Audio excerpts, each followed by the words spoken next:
We were sitting outside on the patio when a friend of mine said to me, "People think they need to go wide. They're wrong. It's going deep that matters. We celebrate depth. We want to be around deep people. They're the ones who change things. And so-called deep people are not deep because they're born that way. Deep people are deep because they find a world to call their own and lose themselves in it. Depth is creating your own kingdom and picking up the crown at your feet. And hearing that, sitting with that idea, it hurt. It hurt because I knew that I'd sacrificed depth in order to chase more. More of what doesn't matter. More of what isn't me. More of what might make other people happy. What does that create? Well, surprise, you now get to be mediocre at a ton of things you don't care about. Forget all that. Leave it. Leave it because the clock is ticking.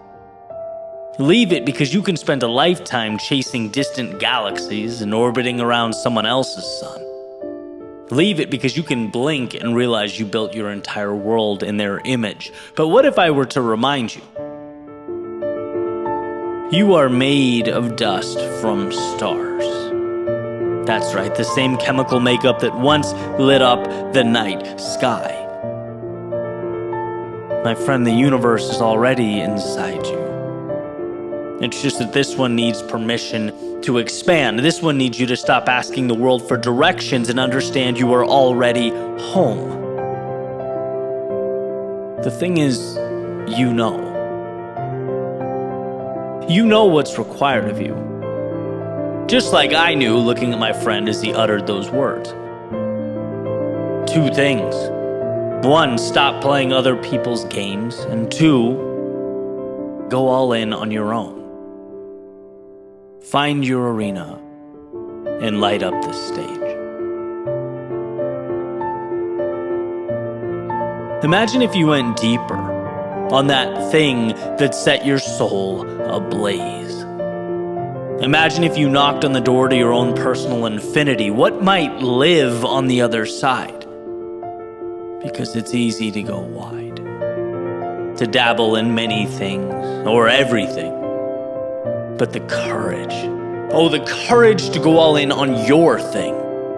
The courage to admit, yeah, that path over there works. But it doesn't work for me, and therefore, I guess, it doesn't work at all, does it? Your greatness is directly correlated to your willingness to buy in to you. To not float on the surface, but to submerge to its depths and explore that place so many aren't willing to go. That place you, just a few moments ago, weren't willing to go. But now is a new day. A new starting point. To go, not wide, but deep. Depth is the only thing that will simultaneously save your soul and allow you to gift it to the world. So down, down, down to the part of you waiting to re-emerge, to light up the night sky once again. Down, down, down to the place where your internal universe connects with the external. Down, down, down. I'll meet you there.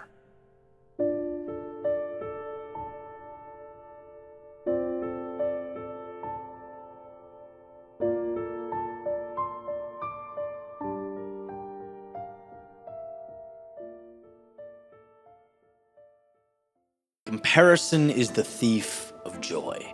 We've all heard it before, and it's true. Sometimes. It seems like there's always a sometimes, or an asterisk, or a gray area. Comparison can be an incredible tool in simply reminding you that you're playing small, maybe way too small. So from time to time, I'll use comparison to help me paint that picture, to create that outlook.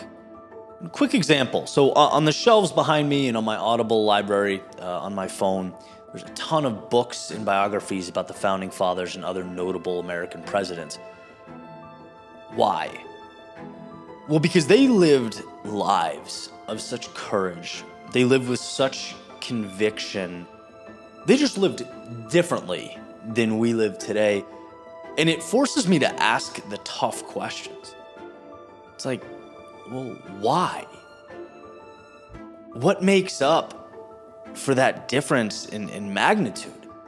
I mean, was it simply the times? Were they a product of their moment in history? Were they more determined? Did they have more self-belief? Right? Where is this delta that I'm seeing when I look at their reality versus mine?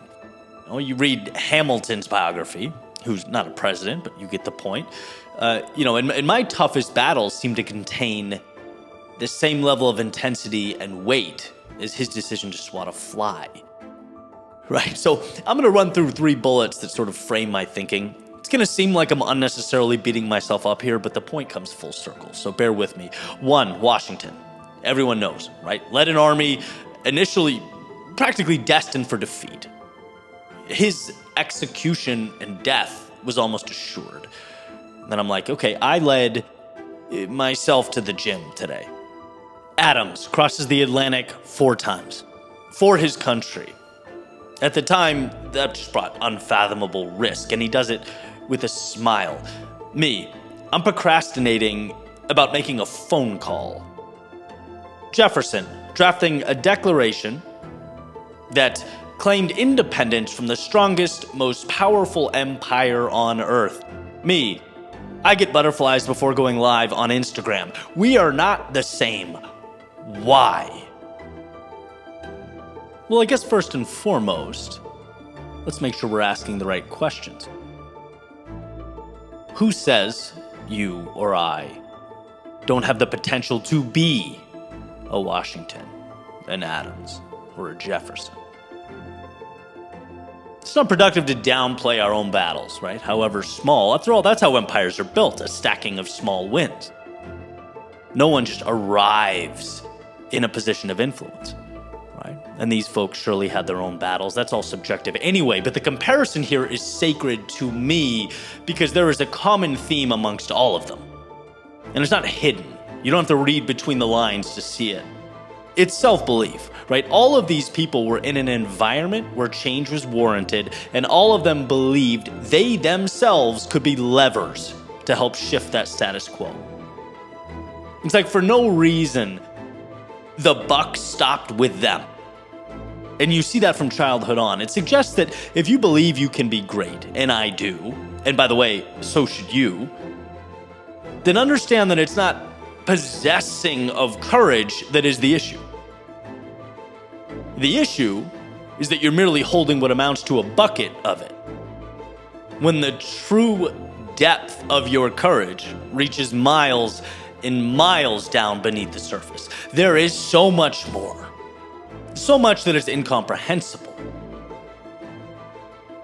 The problem, Eddie, is you can't hit targets you don't aim for. If you don't stretch, there will be no growth. If you aim for a moderately sized mountaintop, that's where you'll land. You'll get a view, sure, better than the ground you stand on now, but nowhere near the view available to you had you merely thought bigger. Thought of yourself as that lever that could implement change. If your giant victory is making a phone call you were dreading, well, then that's the type of courage that will define you. I think in a perfect world, these aren't destinations, they are pit stops. They are tolls that we must pay along the way. You're capable of way bigger. Life begins when you know that. And see, I don't associate this idea as coming from a place of lack. I just think this game of life is beautiful because the journey is endless. This is a choose your own ending story. And sometimes what I need is to look around and realize I'm simply not thinking big enough. The great men and women of history that paved the way for us, they didn't stay connected to these micro problems. They moved beyond them on their way to more. They dealt with life and death. They dealt with seemingly insurmountable odds, simply in the name of their beliefs and ideals. Easy wasn't a choice, not for them. It's why their faces comprise the bookshelf behind me. Now, does everyone want or need that type of personal ascent, growth in the face of adversity? That's for you to look in the mirror and decide. But you're here, so I'm going to assume you do, and if you do, it's critical to know that 1, that type of result demands more of you, and 2, you have more. Comparison isn't always about inadequacy. Sometimes it holds that mirror to your face. Sometimes it reminds you what mankind can produce with courage introduced into the formula. You just need to be reminded that you're looking at the jar right now from inside the jar. Expand your thinking. See there's more, right? Roger Bannister, probably my favorite example, first one to break the 4-minute mile. Prior to that, it was not possible. Humans didn't do it, couldn't do it, wasn't reality. Everyone, quote unquote, knew that.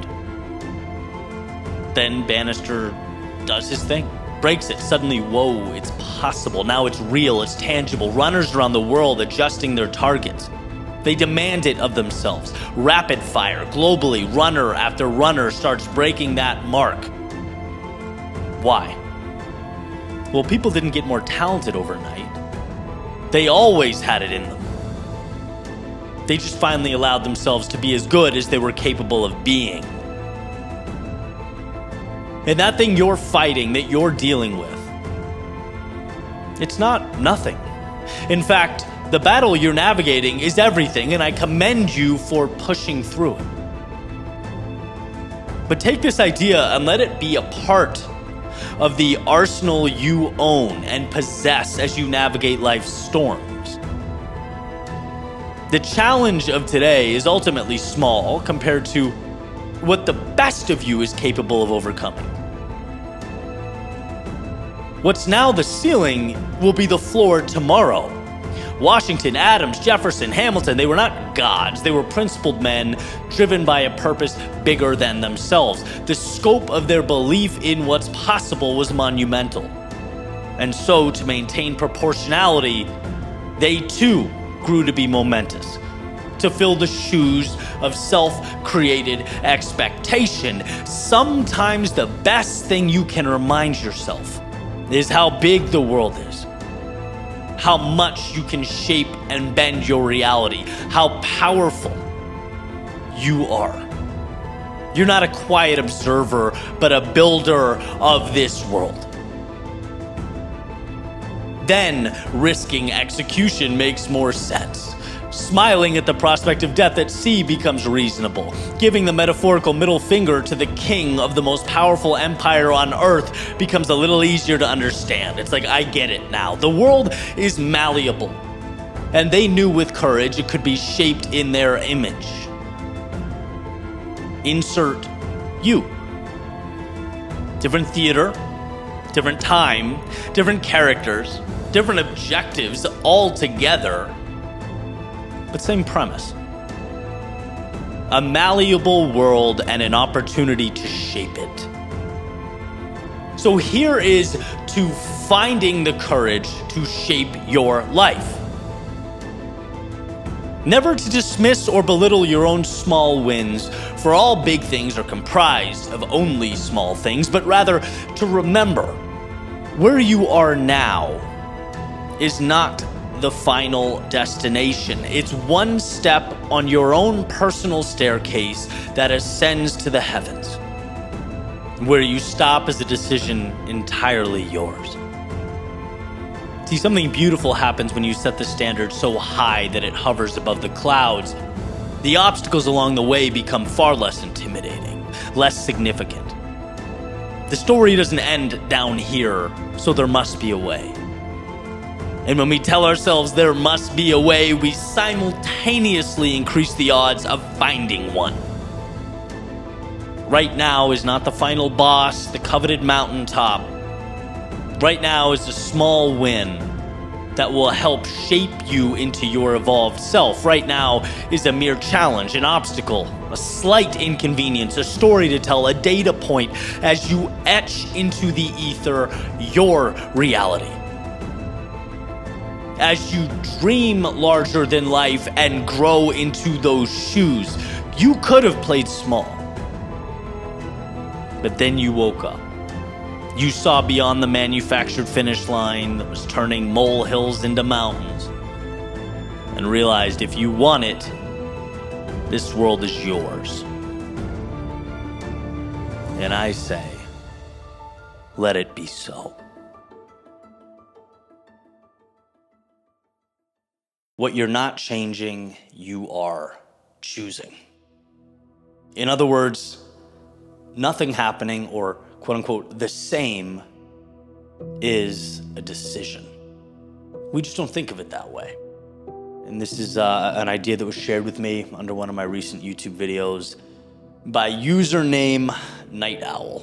So, dude, love the name and appreciate the sharing of the quote here. And I think it's incredibly pertinent. You know, I talk a lot about the finitude of life, how time is our most precious commodity because each second that ticks off the clock is the only thing you can't get back, right? You can always reacquire money and these tangible things.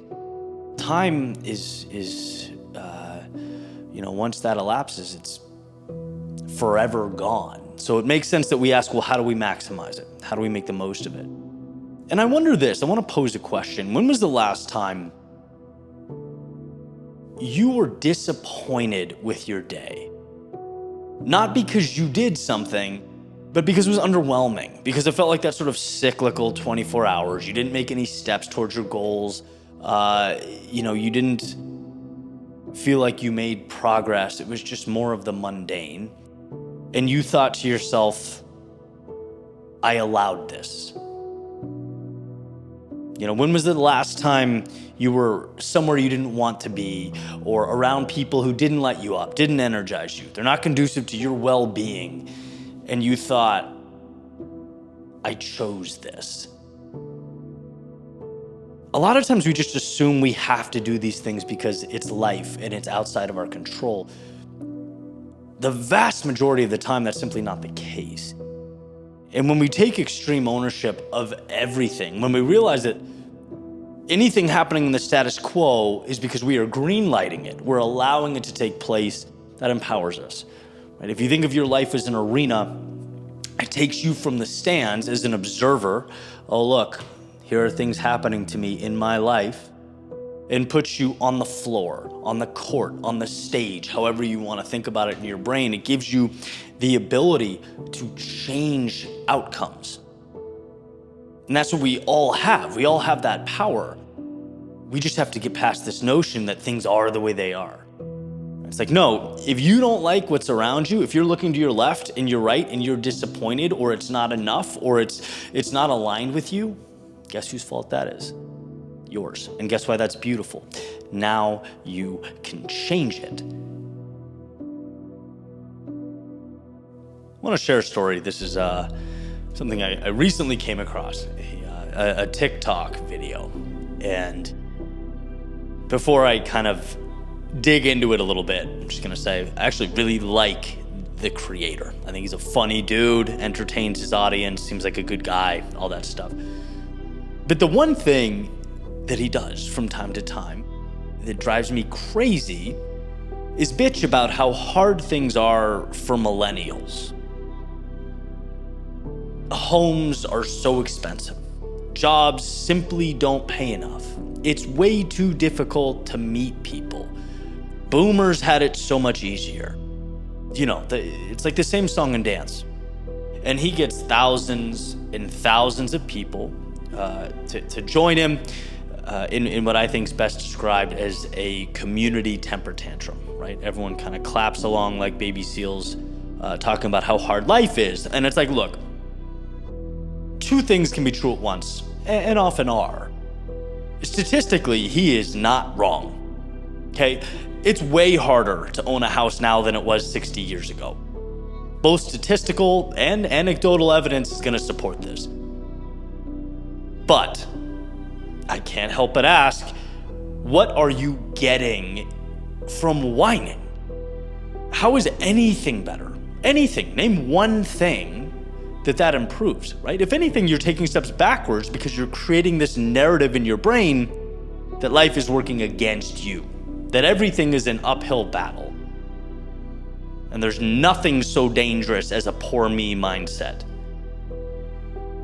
And so that got me wondering, how different would my life be if 7 years ago, when I was broke, writing speeches in my boxers, practicing speaking, to the wall, if I spent time every day convincing myself that I was sentenced to a life of misery because I'm not a boomer, right? Imagine if I spent more time whining than building, or looking for reasons that life is stacked against me. Like, everything would just be exponentially different.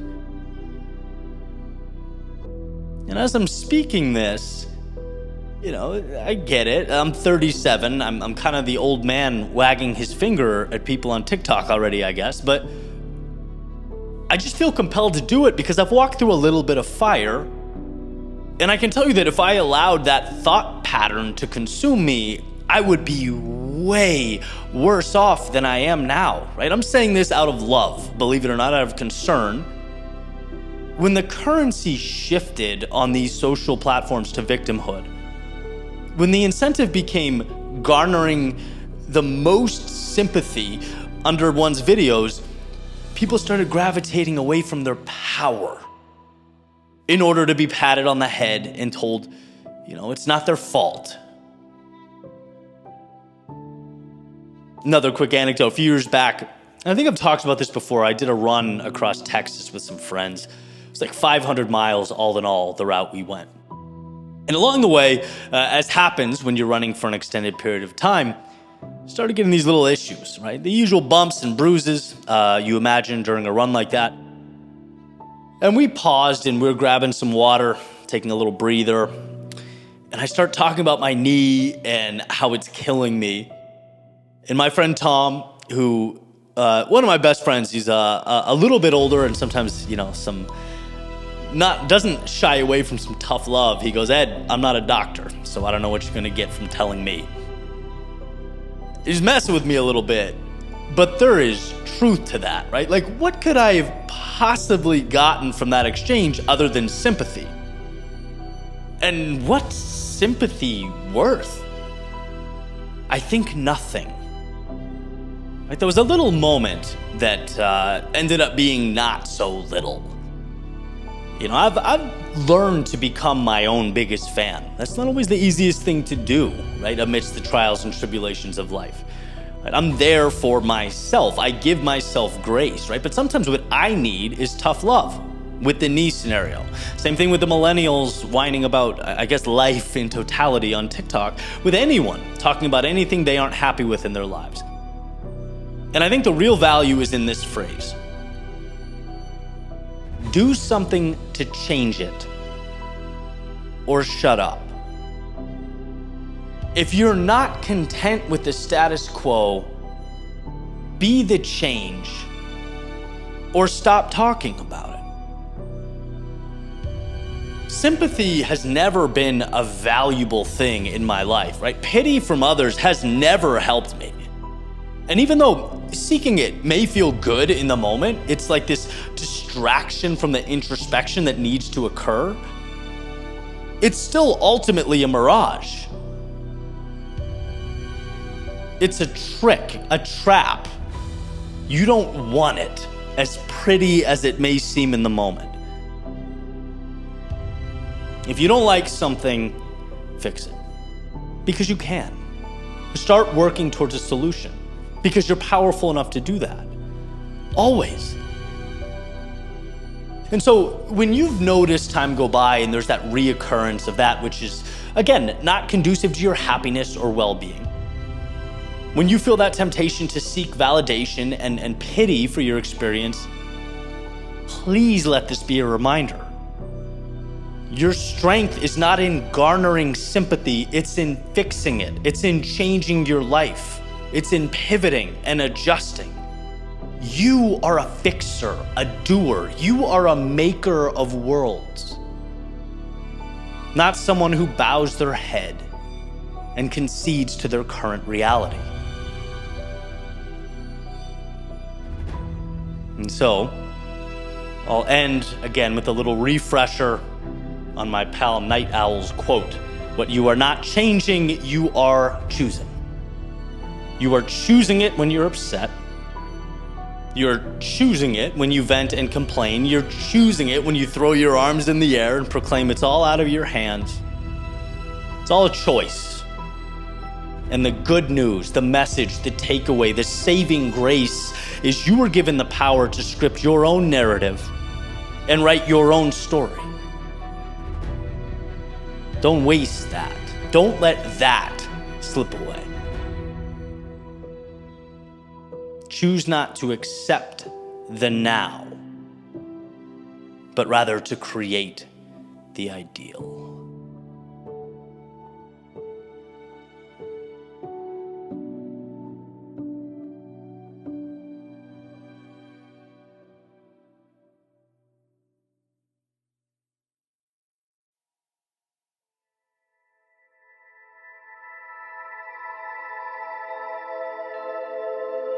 Find a way.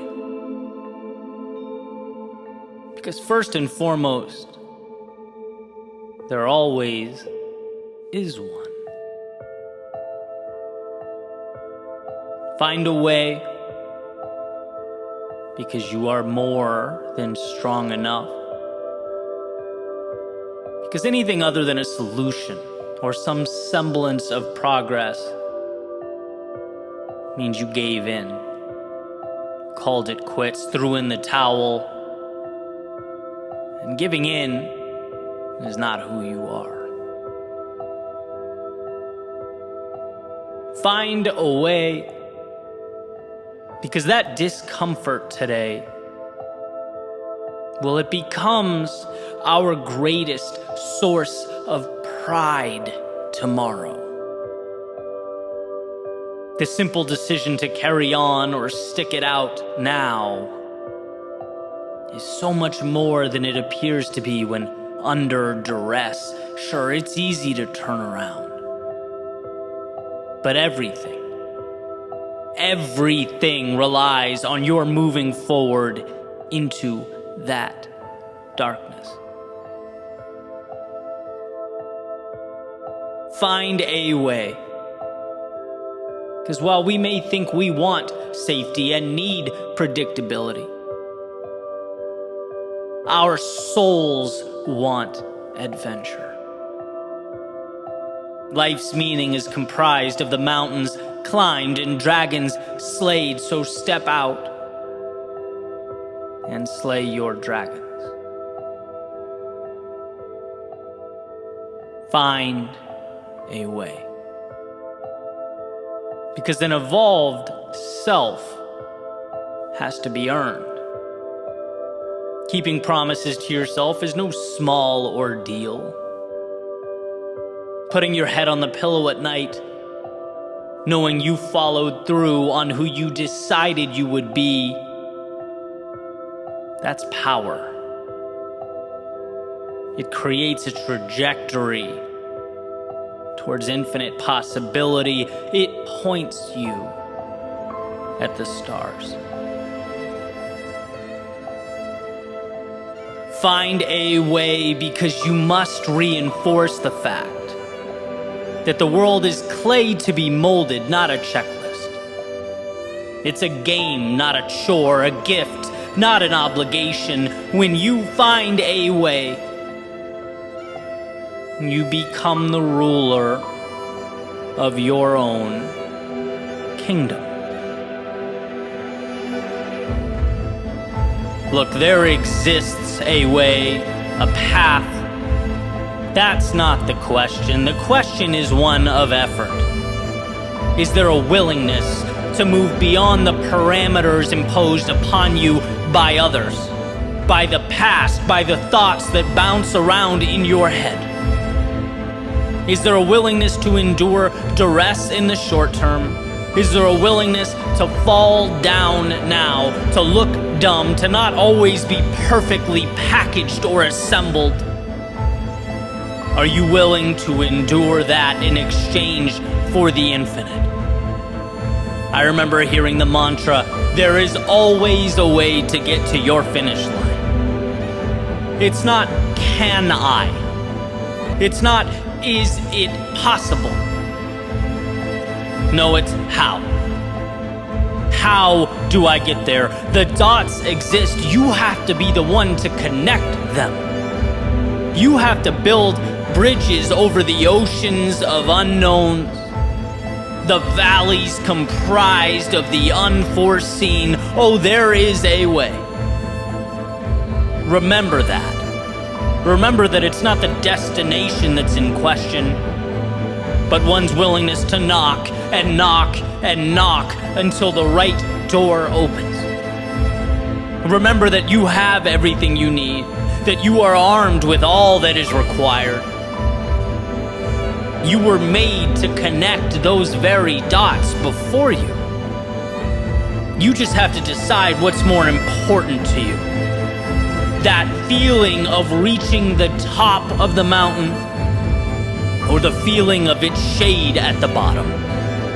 What will you give to be more than you've ever been? Do more than you've ever done? There is always a way. Are you willing to find it?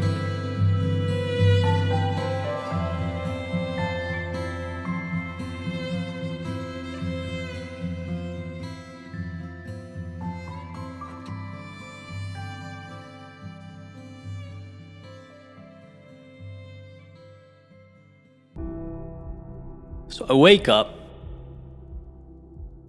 my feet hit the ground, I get out of bed, walk into the bathroom, turn on the sink. I look up, stare at the reflection in the mirror. It's time to rise, the voice says. I stop, I think about it for a second. The reflection continues to speak, so I listen. It says, Eddie, life has placed some obstacles before you, some valleys. Some of it was your doing, some of it's just life, but all of it is yours now. We get in life what we allow. And pain, the internal turmoil, that's a sign that you may just be letting the wrong things live alongside you.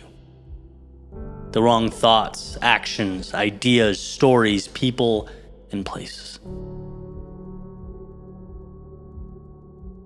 That reflection, he continued to share. So I listened. Eddie, here are some reminders. Take note. 1. Time is the most valuable currency you have, period, bar none. Be more methodical about how you use it. Right? This is not new, but rather a recalibration. That little thing in your pocket, that phone, that portal, yes, the same one you use to share, conduct business, get your thoughts out into the world, the same one that's changed your life, it's also crushing you. If you don't reel in your time on that little device, the consumption, the mindless scrolling, the time that you do have, you'll be fighting for mere adequacy. Shut it off, go reread Cal Newport's deep work. Reread Relentless by Tim Grover. Remind yourself what greatness truly requires, the concentration, the focus, the effort. Go. Remind yourself. Number 2, There are seasons of life. There are times to sprint and there are times to pace yourself. Times to explore and times to plant a stake in the ground. Times to tear down and times to build up. Don't define yourself by the season you are in. You just walked away from a lot. You, in many ways, are restarting. You, as the saying goes, step back to leap forward. And now you're here. So remember, you are not the struggles of the past month or 2 months. You are where you go from here. You are your very next step. You are all of the opportunity before you. Number 3, ambitious people tend to look forward. Often, they live in that gap between where they are and where they want to be. Sometimes they only see the road ahead, and this can be good because it's a motivator. It contributes to one's growth and mastery of a craft. That competition in the soul, that mastery of self that pushes one forward. But it can, if left unchecked, be just as dangerous as it is valuable. Look over your shoulder. Remind yourself how far you've come. Compare yourself to that. Compare yourself to 8 years ago and how bad you wanted to be where you are now. See what happens when that's the focal point. Number 4, when you're frustrated about an outcome or how far you have to go, remember, you're never as far away as you think. It's about reworking the minor details. No wheels need to be reinvented here. Breathe. Collect yourself. Ask yourself which dots need to be connecting. Because you're closer than you think to recapturing momentum. You're always an arm's reach away from that light switch that will illuminate the path you need. Just reach out and find it. Number 5, simplicity. Simplicity, simplicity, simplicity. Stop making the simple things complex. You'll find yourself pulling your hair out about problems that are tangential at best to what really matters.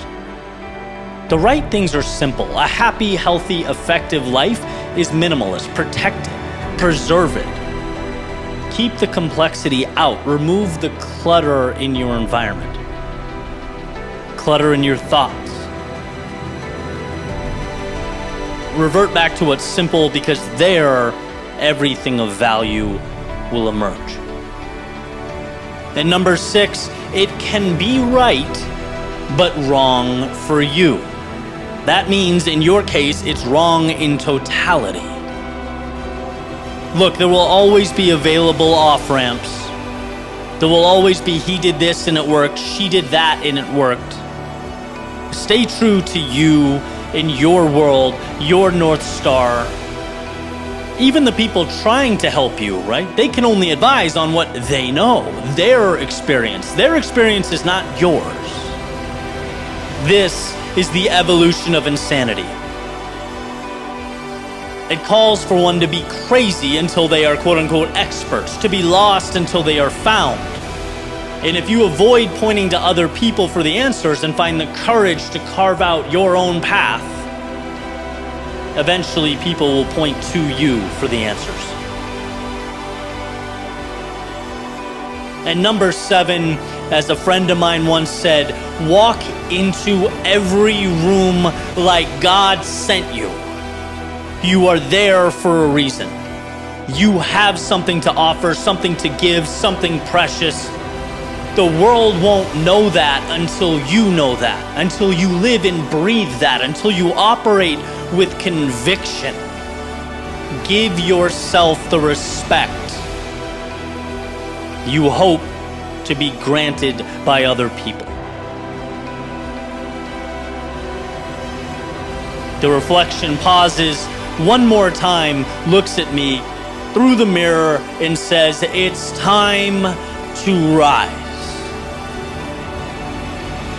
Life has given you some obstacles, it's placed some valleys before you.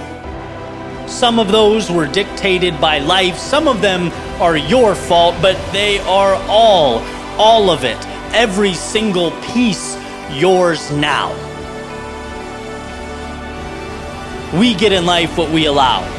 And pain, the internal turmoil, that's a sign that you may just be allowing the wrong things to exist alongside you. The wrong thoughts, actions, ideas, stories, people, and places. So Eddie, I hope those reminders provided some clarity. I hope they reminded you who you are and that you already have what you need. It's time to rise. So go.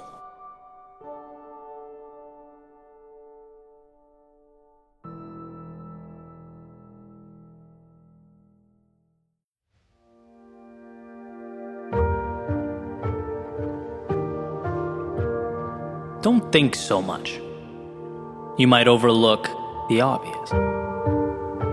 You might see past all that you've achieved.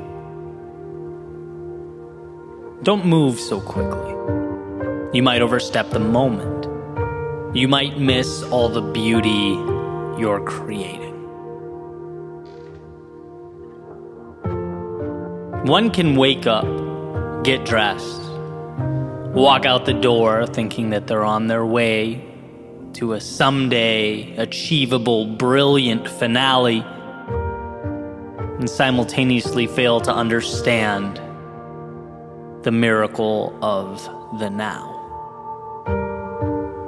It's in what you're doing now, who you're helping now, what you're becoming now. Your miracle is now. And you can't see your impact because it materializes behind you as your back is to it and you step toward those distant horizons. There's a direct link between always wanting to be better and never feeling like you're good enough. If you don't properly compartmentalize the two, you'll always be chasing something you can't obtain while you walk right by the brilliance you're piecing together in real time. That carrot just outside of reach for the runner on the treadmill. And I'm not saying your goals and aspirations aren't incredible. I'm not saying you aren't one in a million. I'm not saying you won't shock, change, add unparalleled value to the world. No, that's most certainly possible. But I'm saying you're doing that now, too. Like, right now. You're not on a trajectory to someday be one in a million. You are one in a million on a trajectory to live life fully, to further expand, explore, as you should. But let's not lose perspective along the way. It's hard to watch someone who has changed your life feel like they're not good enough. It just is. It's hard to watch something so beautiful feel like they must first evolve before they're worthy. And it's like, sure, I get it. We celebrate visible, tangible successes, the innovators and CEOs, world-class talents, people who have built the present and will build the future. But notice, there are no ceremonies for the ones who lift others up every day, who lead by example, who show up again and again when they're going through their own private hell. There are no record books for them. But I'll tell you what, if there were, you'd be there. And if I could remind you of that every day, I would. The small things you do Do not feel so small to those around you. In fact, your mere existence changed my life, and I know I'm not alone, not even close to alone. It's a tough world we live in. Tough enough to bring even the strongest amongst us to our knees. Yet you think you're flawed and insufficient. I ask, compared to what? A lot of people would have folded a long time ago. Wouldn't be fighting for a dream or standing for anything. A lot of people wouldn't be giving so much of themselves. Again, I continuously run into this question. Why is it that the ones who are changing the world, not with their social media follower count, but with their actions, so often fail to see their own value? Perhaps they're using the wrong measuring sticks. Maybe their sights are set so high they don't realize all that they're making better along the way. Maybe they don't know that every soul they light up puts in motion a ripple effect, an exponential value add. But if you just lift your head up and look around, you would see quite the ripple effect. You would see quite the chain reaction. You would see that you are not just working towards change, you are actively embodying it. Don't be the only one who can't see that. Why do I say this? Why spend the time? Well, because one, I think it's not something we say enough. The ones who truly change us or make our lives better need to be told that. There's just something tragic about keeping it to ourselves. And two, because you don't give yourself enough credit. You're blind to the path you've traveled and the dragons you've slayed. I couldn't believe my ears when you apologized for being weak. Weak? Weak is retreating. Weak is being selfish. Weak is forfeiting your gifts. Those descriptors are antithetical to who you are. And sure, we all slip into them once in a while. We're human beings. We all endure our valleys of despair. But to fight with everything you have on your way back up, that is not weakness. That's courage. I think our definitions might be crossed here.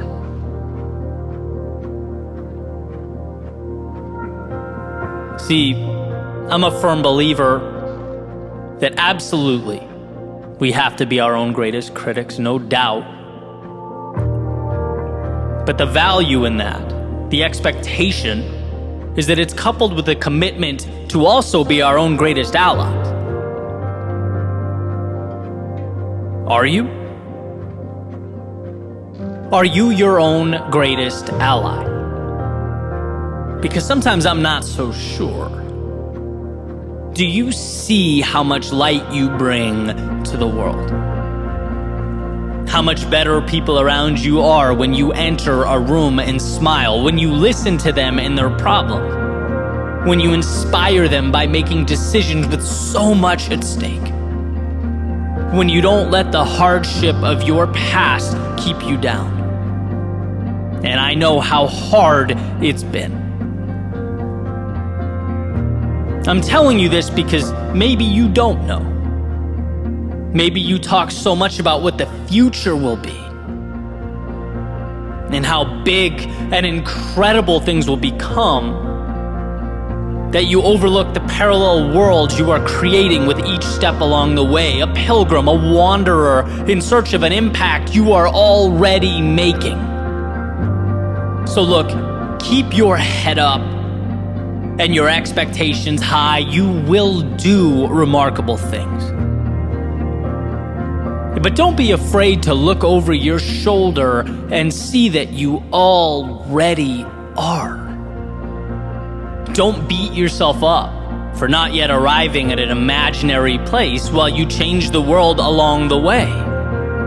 Give yourself the same grace and compassion you would give to me. Allow that for yourself.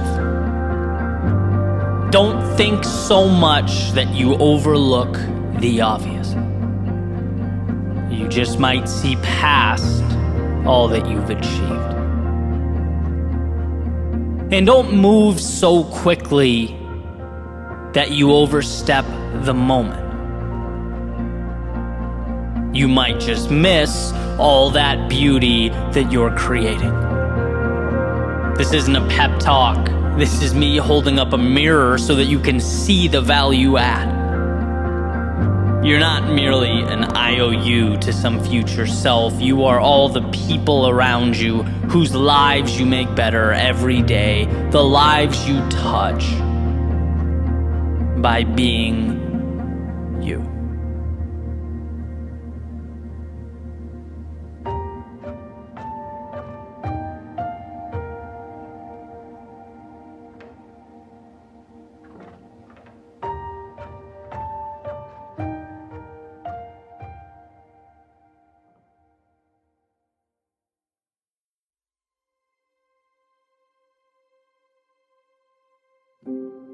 We spend a lot of time and we exhaust a lot of effort looking for that so-called edge, capturing the little changes or advantages that add value and ultimately push us closer to where we want to be.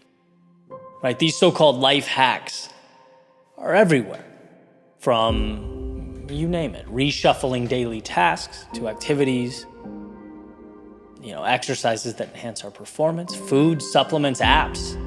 The list goes on. And I'm speaking broadly here intentionally because that quote-unquote edge could mean a million different things to a million different people. Obviously, tremendous value there in finding ways to become better, faster, and stronger.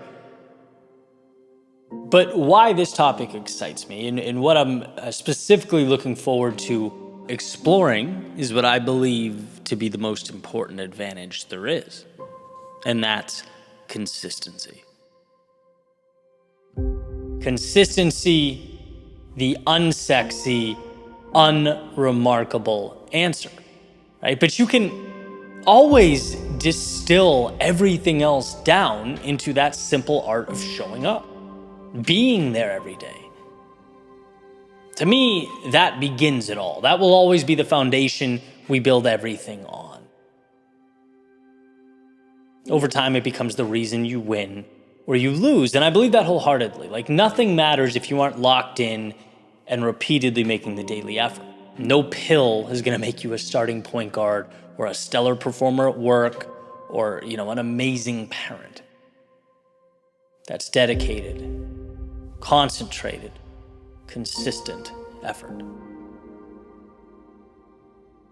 A metaphor I like that demonstrates this process to me is trying to get fit, right? Whether you run or go to the gym, whatever it is, it's much easier to stay home and take creatine, protein, supplements than to actually show up to the gym every day, than to actually put in the miles every day, right?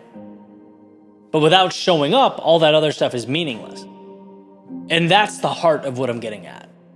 Right? It's the lifting that's transformative. Everything else is supplemental. It's even in the term, right? Supplements. Now, is this obvious? Sure. But man, do we forget the obvious, and there is a hefty price for doing so. It's like, yeah, we should look for advantages along the way. And this becomes more and more relevant, the longer we've been immersed in the process. Those little details mean more and more, but they never mean more than having a goal and committing to it every single day. Never forget that. Showing up is power. There's a few quotes I like by James Clear, who's considered by many to be an expert on habit building, that hammer down on the power of consistency. He says, improving by 1% isn't particularly notable. Sometimes it isn't even noticeable, but it can be far more meaningful, especially in the long run. It goes on to say, if you can get 1% better each day for 1 year, you'll end up being 37 times better by the time you're done. And I think that's what gets me, right? That line, 1% better every day means 37 times better in a year. Nothing can replicate that. There are no shortcuts to arrive at that type of progress or growth. None.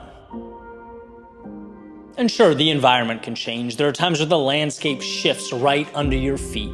You have to reach further outside your comfort zone than you ever have. But that's still a product of your commitment to improve every single day. The context changes, the details change, but you still show up. 1% is essentially a rhythm. It's automated. It says, just like breathing air and drinking water, this is what I do. $1 in the bank every day. What you're doing is giving life to a compound effect that will change everything.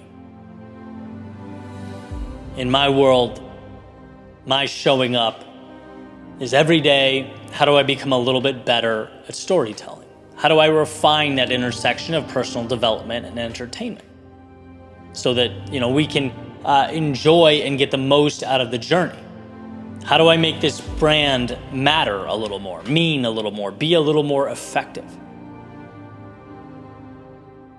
That's my Super Bowl every day. And funny story, I was driving this morning, listening to a podcast about AI. Right? Everyone seems to be talking about AI right now, and for good reason. I heard one of the guests say that in 10 years, there will be two types of businesses. Those that successfully leverage AI, and those that failed and are no longer in existence. Right? It's a hypothesis, obviously, but it's eye-opening. Right? AI is going to change everything. And I had to check my initial instinct that was honestly, here we go, right? Another way for people to cut corners and cheat. And I had to pause and think about it. Like, that's just a terrible way to look at a new technology. That's a scarcity mindset. Instead, think about the opportunity. Remind yourself that you show up every day with the same mission and the same goal. You'll earn that 1% every day. And this is just another supplement to your growth. Right? Utilized correctly, at least in the current moment, this is whey protein or creatine for your lifting at the gym, so leverage it. Right? That's all. Same with any new technology. And there was comfort there.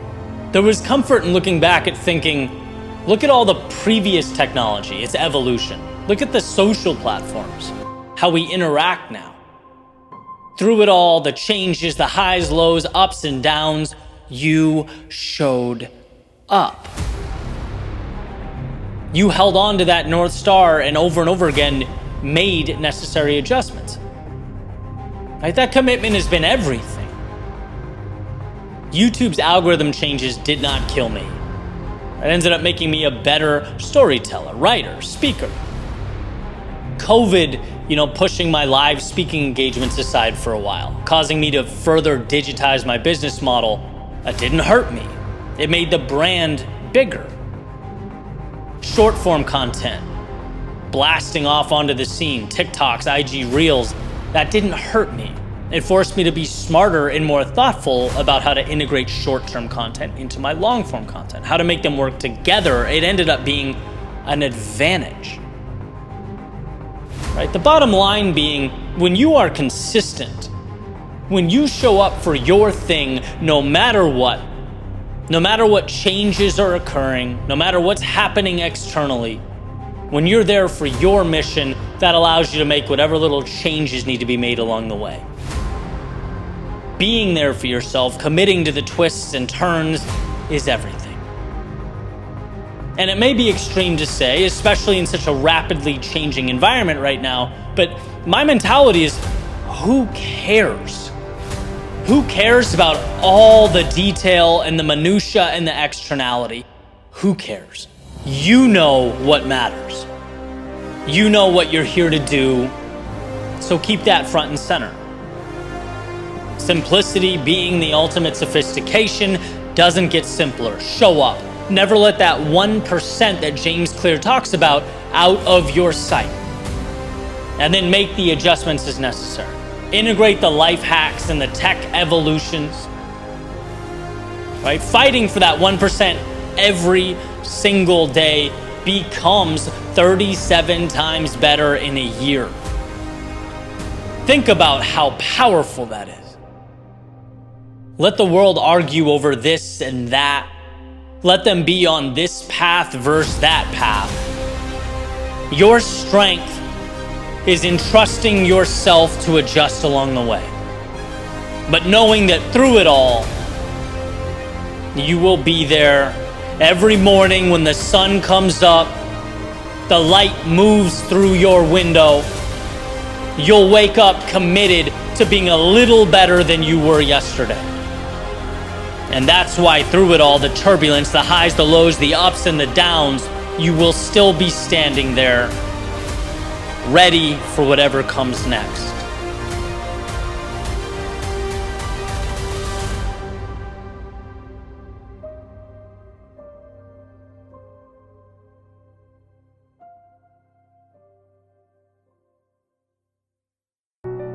Find that spot where you're most scared to go and go there. And I promise you two things. One, that it will be painful, at least to some extent. And two, most importantly, it will be worth it. It will burn down the old you so that the new you can rise. And I'm speaking from nothing but experience. Every word derived from the delta between how I used to live and how I live now. I'm referring to all the good that came from finding the courage to let my old self die, a recreation of sorts. And I'll tell you what happens. Your mind, your body, at least initially, start to panic. They say, wait, this is not you. Go back to how things were. You followed orders. You did what you were told. You were linked to predictability. Remember how great that felt? Many of the people in your life, they won't like it either. For various reasons. Perhaps it reminds them of their own limiting beliefs. Perhaps it shines a spotlight on the fact that most people in your life, yeah, they want you to do well, just not better than they're doing. And so you'll get resentment and gossip and a very obvious tension. But just like your mind and body seek to hold you to the status quo, so does the world around you. What I'm asking you to do is to stretch beyond it, to reach for it anyway, to know, to see, to understand that there is chaos around you and embrace it, enter into it, right? Because that is the second piece. The predictable, unavoidable friction that the unknown creates. We want to know. We want predictability. We want safety.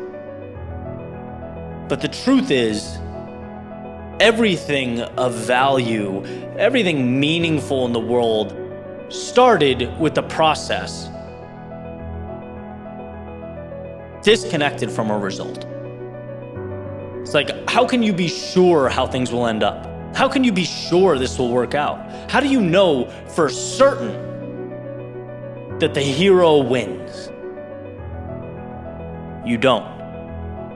And that's naturally scary, disconcerting. But you have to be okay. Dancing to the music before it plays. You have to place enough trust in yourself to let the wheels hit the road. And you may be thinking, my God, that's a lot, man. That's heavy. Sleepless nights, the risk, the judgment. You want me to invite all that into my life? Just open the door and wave the chaos in? Yes. Because as hard as it might be, nothing is as beautiful or as meaningful as becoming an individual capable of slaying dragons. Suffering is inevitable. And look, you can either let the suffering come to you and hold you down, or you can go to it, face it head on, Be propelled by its turbulence. I was recently at a live podcast where a man named Akshay Nanavati was being interviewed, and he's taking 400 pounds and he's pulling it across Antarctica. Obviously, an insanely challenging feat. Right? And someone asked him about suffering. He says, I'm paraphrasing, but I need suffering in my life because it's what brings me closer to God. It's in those moments where we immerse ourselves into an unknown, something way bigger than us, way outside of our day-to-day lives, right? The normalcy of waking up and going through the motions. That's where we transcend who we were. That's where we get to find answers to questions we otherwise never would have asked. We learn about the world and ourselves and how capable we are, how much we can do. We get to touch the infinite. But the infinite does not come to us. We have to go to it. See, most people, they accept what is. They look around and see not tools for building, but a reality already constructed, a rule book of sorts. But imagine with me the freedom in knowing that life, this little experiment we were just dropped into, has infinite potential, infinite space, infinite room for the assembly of dreams. There are infinite games to be played and paths to be walked. Just because most people refuse to walk down them, just because most people only ever know a fraction of themselves, just because most people never embark upon the adventures hidden in plain view, doesn't mean you should do the same. Everything in life has a price tag attached to it. Everything. And I'm not here telling you what is or should be important in your life. You already know that. In your world, you're well aware. I'm just here to remind you that when you close your eyes and dream of a life lived on your terms, when you can see fragments of a world different than this one and you're playing with the idea of reaching towards it, maybe even digging deep to find the courage, I want you to know that price tag, the one so expensive you're tempted to move on, to deem it too much, that it's not only worth it, it's a bargain. That once you've fought through the change, moved beyond the reliance on what your old friends and acquaintances think or thought, once you've redefined the standards in your life, you will find a contentment otherwise unreachable. You'll have arrived at a state beautiful beyond comprehension. So if you're scared, good. Good. Be scared. To let your old self die is a terrifying proposition, right? After all, your old self is all you've ever known. But ask yourself this. Could it be that your old self fought and scrapped and fell and endured so that your new self could emerge? Is it time to climb the ladder? See that next level. Feel the sun on your skin, wind on your face, air in your lungs, from the perspective of someone who's not a cog in the wheel of life, but someone making the most of the masterpiece they are in. Feel it. Let it scare you. Own it. Fear is the cost of admission, right? And when you see how incredible the show truly is, you'll understand fear was not this stop sign, it was an invitation. Don't walk towards that which scares you, run. It's not you against fear. Fear is an ally. It's you against ticking clocks, you against the sands of time. So take fear by the hand and go. Not tomorrow or next week, but today. Now.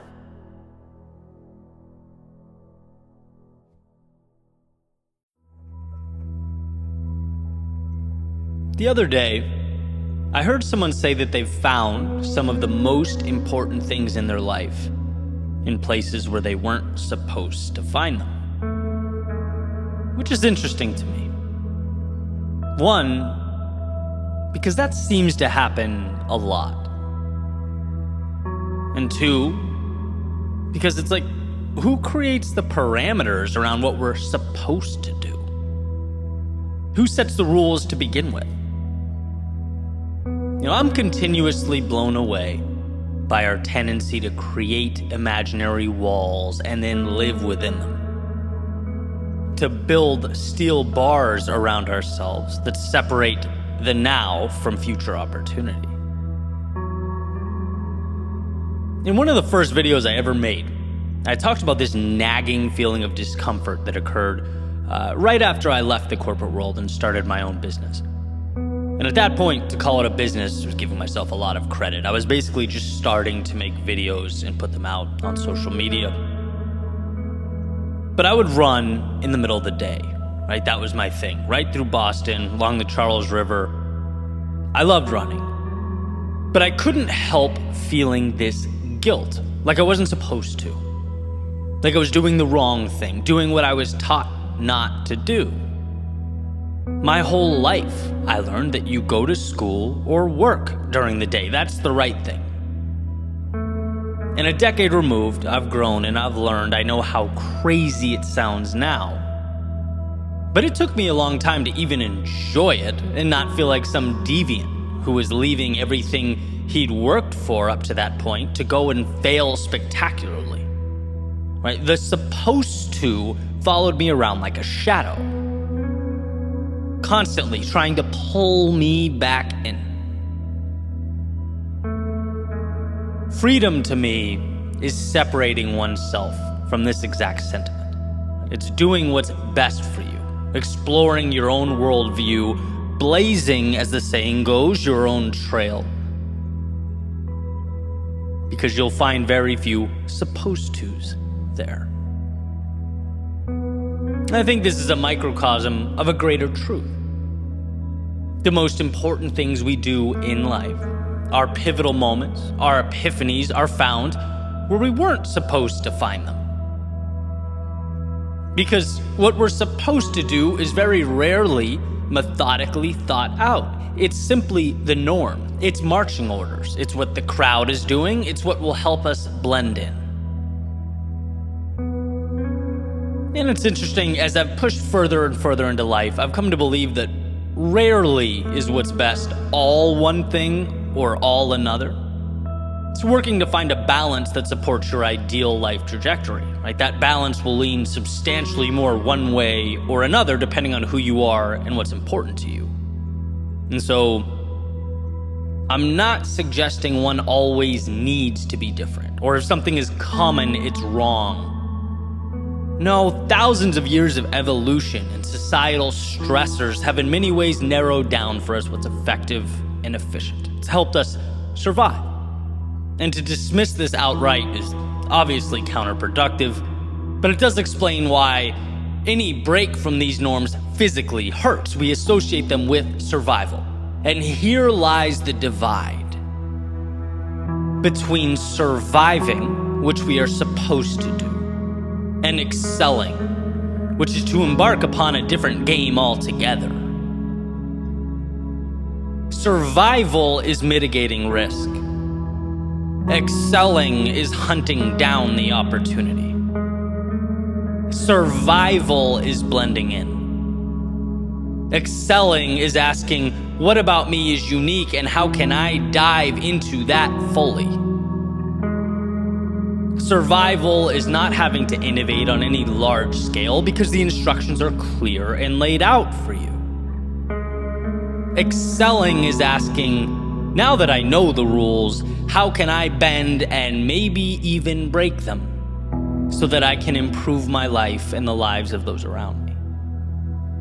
And I'll continue with the same example because I know a lot of folks find themselves in a similar situation now.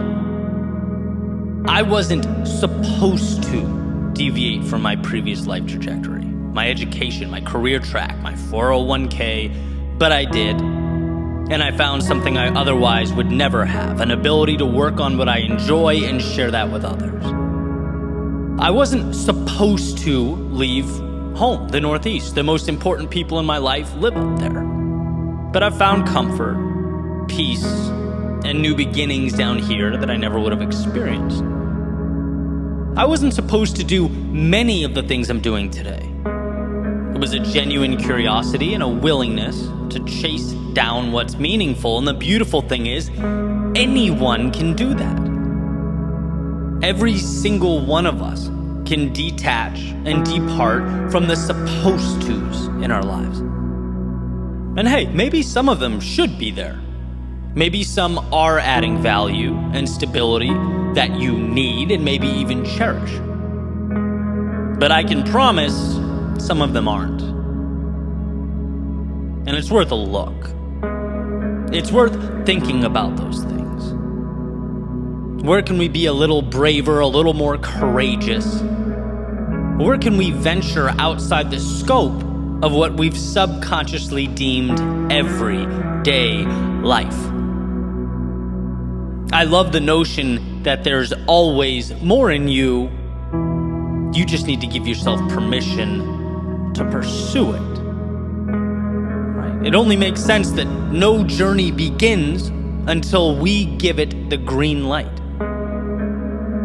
The world is yours once you give yourself permission to pursue it. So what are you conceding? What have you accepted as fact that upon further review you might find to be fiction? There's a world of infinite opportunity waiting for you, just past your acceptance of the way things are, just beyond all those supposed tos.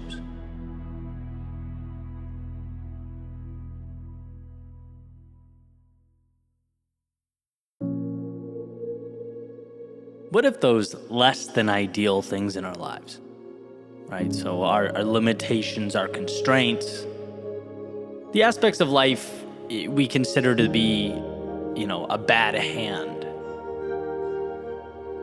What if they weren't just things we need to learn to accept or little tragedies we have to live with?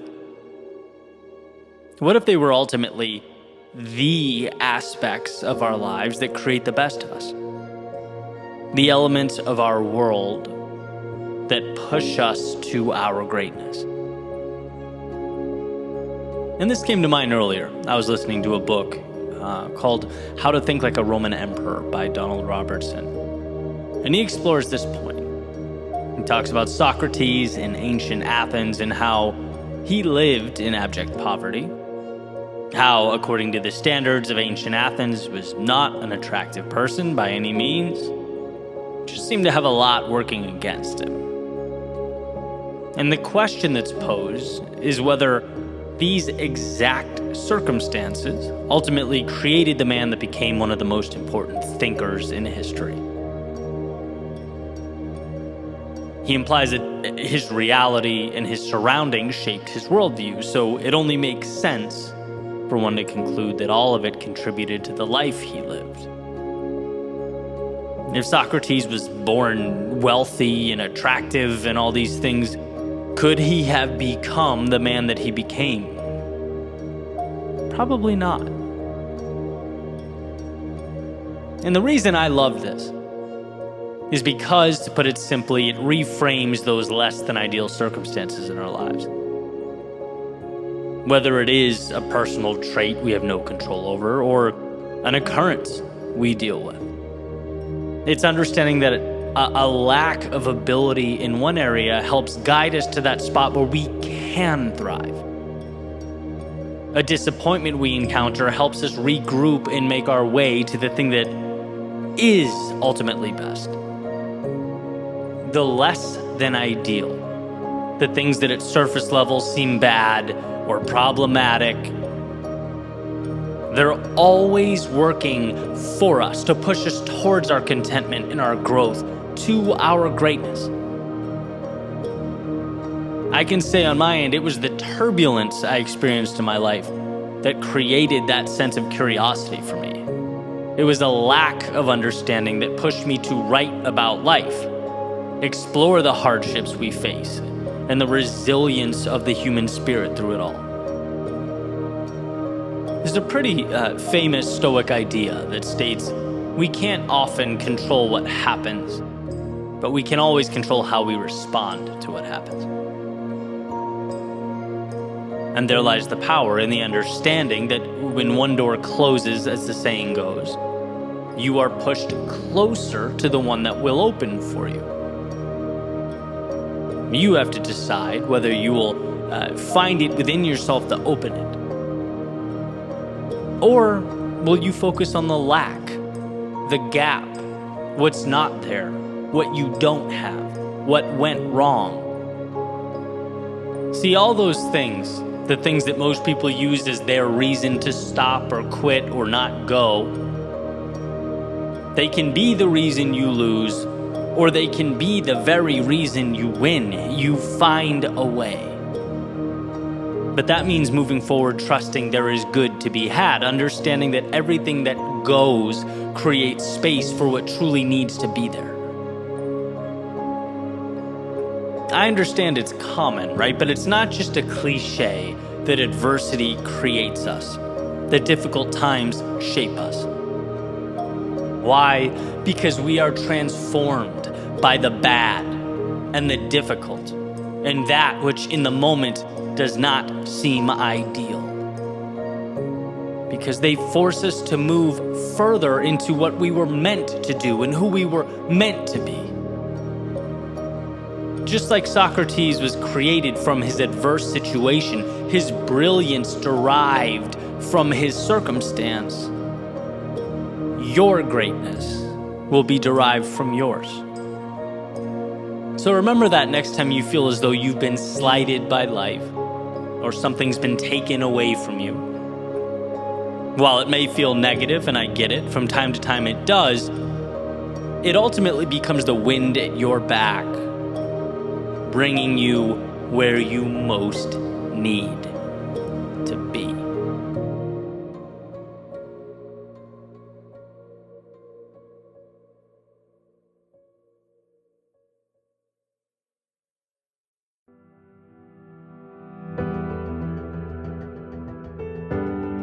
Looking back and understanding what you might have done differently is a source of strength. Awareness is a currency of sorts.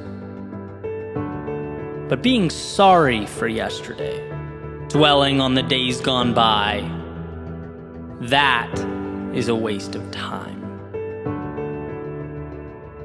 See, those feelings of discontent, the emotions that rise to the surface as our minds sort through that catalog of regret. You know, the emotions that try and pull you back down into the very moment in which they occurred. If you let them lead you by the hand back into a manufactured hell, they will. And down you will go, reliving an expired pain that you can neither prevent nor do anything about. After all, it is the past. But alternatively, if we can do one of the hardest things for humans to do, which is depersonalize the occurrence, remove the emotion, and find the value, you stand face to face with an advantage in life that is exponential. Not only are you refusing to be defined or tortured by yesterday, but you're creating a framework by which you can actually use that pain to make a better right now. You're acknowledging that your mistakes are not indicative of a current reflection in the mirror. They're not metal bars keeping you closed in. They're opportunities in disguise. A friend of mine once told me, from our pain comes our purpose. From our despair comes our hope. It's from the times we got it oh so completely wrong that we can now arm ourselves with the ability to get it right. To be better and faster and stronger and wiser. The reality, or life in the big city as the saying goes, is having to fall in order to rise again. Because if nothing falls, there are no ashes from which to rebuild. We change when we've lost. We evolve when we're cornered. We become more when life shakes our worldview. There's power in this suffering. That is, if you choose to find it. And that's always a decision that's ours to make. Again, those same memories that can pull you down if you let them can also be used to elevate yourself higher than you've ever been. There's a saying that life is 10% what happens to you and 90% what you do about it. And when you think about it, it's obvious. Because knowledge is only as powerful as our willingness to put that knowledge to work. Yesterday's pain, its lessons, can be the very reason you transform, evolve to a higher version of yourself, but that's only if you stop using those lessons as an attack on your self-esteem. And start seeing them as the gateway to tomorrow. Otherwise, they'll remain that ball and chain around your ankle. Is the mistake that cost you your business, maybe the inaction that fractured a relationship, a swing and miss that hurt your pride somewhere along the way? Are they going to remain sources of pain in your mind, mental images or reflections of where you fell short? Or are they going to fuel the comeback, the sequel? When we fall, we're given one of life's greatest gifts, a part 2. Armed with the knowledge we otherwise would never have had. Armed with an understanding that with the failures comes the strength. As I've grown, I've placed more and more emphasis on thinking. How do I perceive myself? Because when that slips, life is never too far behind. But when you capture and maintain a healthy perspective, things seem to improve along with it. Not because thinking makes it so, but because how we think prompts how we act, and how we act changes our lives. It's that simple. So the question, okay, that happened. Now, what does it mean to you will always be crucial. What are you going to do about it now will always be imperative. And if you look, you'll find that opportunity everywhere. I was thinking recently about all the books I've read, all the podcasts I consume, and there are a ton, right? But how valuable is that information if I don't act? How much could any of it mean if it's consumed and then forgotten? A memory with an image and a title. I'd be better off reading one good book a year, listening to one podcast, and injecting that wisdom into my life immediately, acting on it, using it to manufacture momentum. Right? If the acting is more important than the knowing, why have I not placed greater emphasis on the action? Like 90% more emphasis. And I think that's a question we should all be asking. And so let's move from the book example back to the thinking, reminiscing about our mistakes, the times we let ourselves down. What are our memories, if not just little novels, where we, as the main characters, embark upon the hero's journey? Warriors called to something greater, leaving a previous world, facing our demons, learning about ourselves along the way. Perhaps cut short, left without a conclusion, only in need of an ending. And these painful experiences are essentially us walking around with novels unfinished in our heads. We've done the work, we've learned the lessons, endured the pain. And rather than continuing to revisit that discomfort of the moment, that stopping point, rather than dwelling on how we shut the book after the conflict occurred, let's open it back up and integrate that value, that lesson into the present. Let's grow from it. Let's evolve because of it. That's what's so beautiful, so exciting about the future. It hasn't happened yet. It's in your control.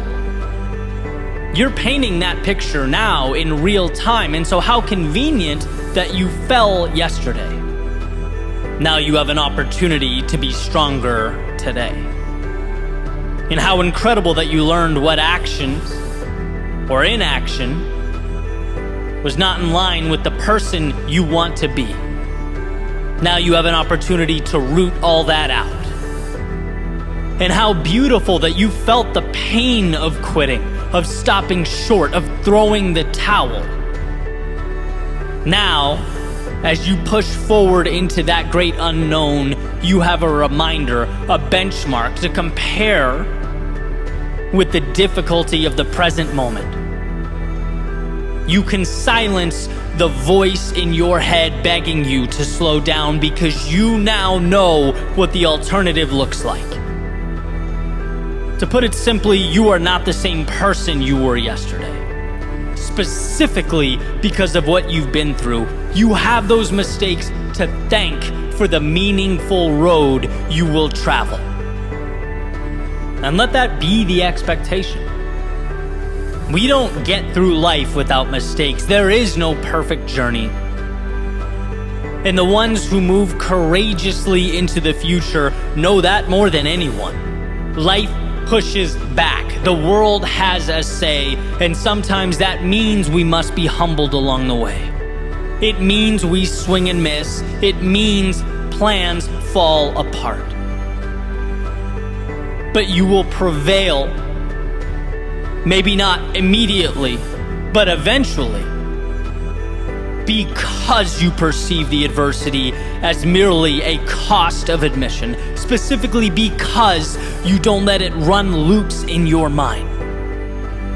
Rather, you extract the value and transform it into momentum. You are not your past. You are what you decide to make of your past.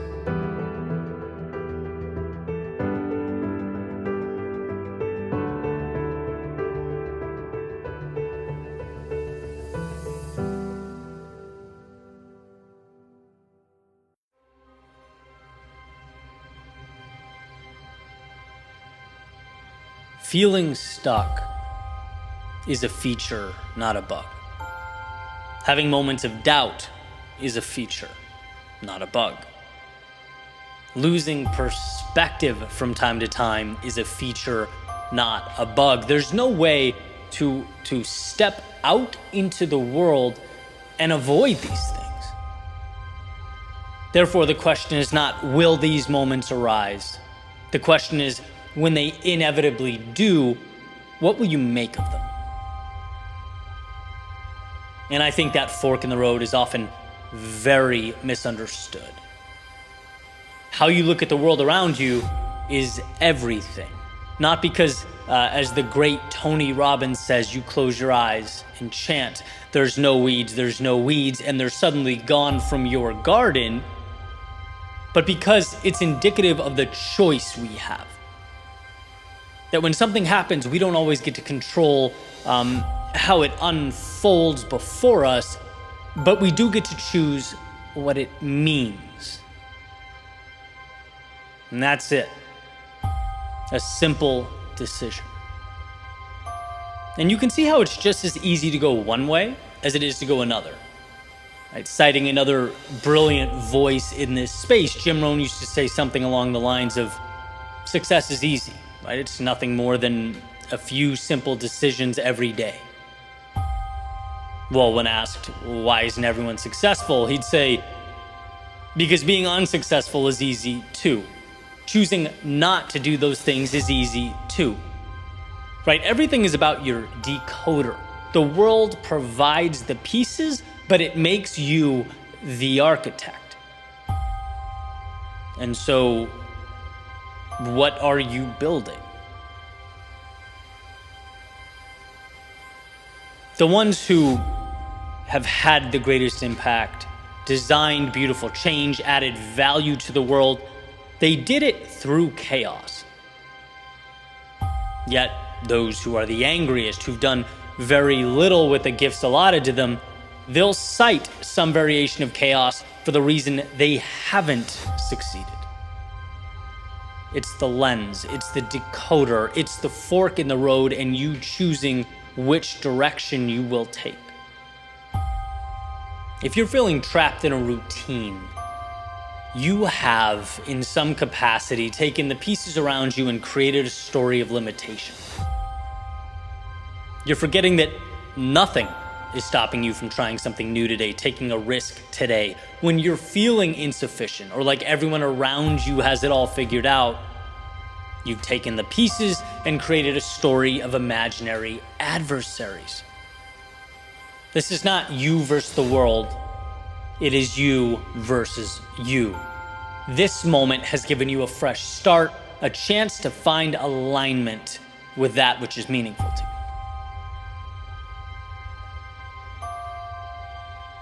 One of my favorite metaphors, life is a staircase, where the chaos and the turbulence are ultimately there for you to tame and then move on to the next step. In fact, that's the only way we climb. The world will consist of challenges, and one of the most important gifts we can give to ourselves is to remove the notion that we can just waltz on through with zero problems. Having that as the benchmark sets us up for failure. There is no perfect path or pursuit. Instead, ask, where is the value? When we fall, ask, where is the value? How can I rise, grow, adjust? That's why perspective is everything.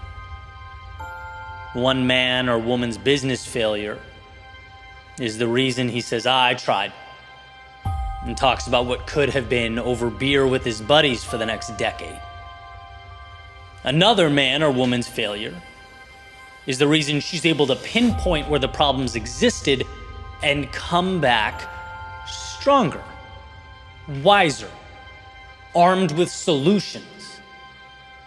See, these aren't wildly different circumstances or initial occurrences. What has occurred are wildly different interpretations, wildly different reactions. Trust me, I'm human. I get the instinct to point out at the world, to shake your fist at the sky, turn your back on the opportunity. But in truth, that's the only way to ensure value is not obtained. There's a Stoic anecdote about a teacher on a boat out at sea during a storm, and it's enormous, right? The waves are crashing over the side of the boat, rocking the boat back and forth. And that teacher turns pale just like everyone else. He freezes in fear just like everyone else. The only difference is the teacher is not crying out or screaming, right? And the message here is that the initial reaction, that's human. It's human to feel anger. It's human to feel frustration, fear, doubt. The difference comes down to, can you pause? Can you collect yourself, and instead of immersing yourself in the emotion, ask, what can I become from this? That is power. A relationship ended. Okay. How can I now plant a seed to greater fulfillment? The plan didn't work. Okay. Why? What can I learn that will be advantageous on the next approach? I'm lost. I don't know what to do. Okay. Instead of thinking less of yourself for the lack of knowledge, how about appreciating the fact that you've established a foundation upon which a solution can now be sought? Losses do not exist so long as adversity is pointed out and transformed into value. And whether or not that happens is entirely up to you. When it hurts, there is value. When you're down, there is value. There's always something so long as we learn to find it. And that's what will make all the difference. Adversity is not avoidable, but living right means knowing it can't be avoided because it's a requirement. It's from the chaos that calm and order and meaning and growth and momentum are obtained.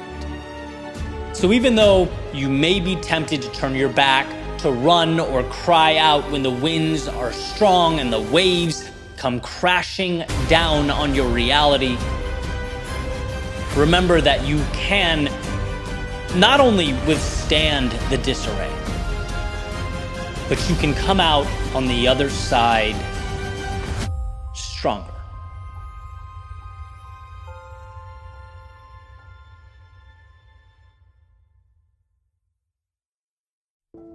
Courage is designed to move, which is why one bold action can completely transform your life. It's why one step forward can create space for you to experience and obtain things you've never had before. I've been sharing with you quite a bit lately how I've essentially rediscovered Greg McKeown's idea of essentialism. Redefining focus, cutting away excess, refusing to operate at 65% on many things, right? And instead focusing 100% on the thing that means the most to me, right? Going all in on the right thing. Might seem small, but I promise you, in our world, it's not. And the other day, I was in the car talking about how basically when you go all in on that thing that feels right, alignment's the word I've used many times, but that thing that's right for you, when you give it the attention and time and energy it deserves, the universe seems to hear you. It's like it gives you strength back. And obviously there's a pragmatic element to it, right? It's like what you water is going to grow. You can only improve what you focus on. But that relationship between attention, effort, and life seeming to help pave a way for you when you go all in, it's so strong that it makes me think there might be more to it than that. It blows my mind how quickly, after realigning, things happened that haven't happened in years. It's like you commit to something and life arms you for the journey. You lock in and you are, in your own way, provided wings. And I'm explaining this to Jules, who's riding shotgun. She goes, I love when that happens. It's like courage creates vibration. One of those light bulb moments, right? Exactly. The vibration of courage. Courage creates space for everything you need, right? That courageous act. And by the way, everyone knows what that is in their own world. That thing they should be doing, or that thing they've wanted to do, right? Depending on the season of life. Maybe it's going faster towards something. Maybe it's slowing down a pursuit that isn't quite right. Maybe it's less, maybe it's more. Maybe it's solitude. Maybe it's putting yourself in more social situations, right? Locking in on one thing or exploration and discovery. It's different, it changes. But you know what that is. Because you think about it. Because your soul communicates with your mind. Whatever it is, it's an arm's length away. The extended hand of courage doesn't mean the pursuit or task before you will be easier. In all honesty, it's probably the opposite. You are voluntarily stepping out into the storm. But what courage does, despite the chaos or voluntary turbulence, courage gives you a chance. It puts you in the game and allows you to tell and show the world who you are. I sometimes laugh at the disconnect that once existed between my actions and who I wanted to be. Big plans, big goals. But I was only willing to take minimal risk. The world simply can't hear you from inside your house. It can't translate a dream into a reality or transform hope into tangible progress if it remains tucked away in the back of your mind.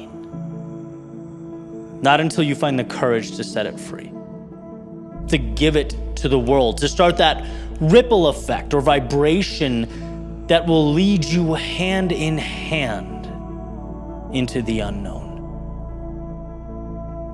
When you own that for yourself, the lens through which you look at life adjusts alongside you. Everything is now in the context of how to create that storyline. The same things you once walked right by become props in the play of your life. The right people become wind at your back, and the wrong ones fade back into yesterday's chapter. Life wants to push you forward. It wants to be an ally. So let it. Allow it to be the wind at your back. You have incredible thoughts, brilliant ideas. There are game-changing opportunities that need you to breathe life into them. So here's a thought. I want you to wake up a few minutes earlier this week.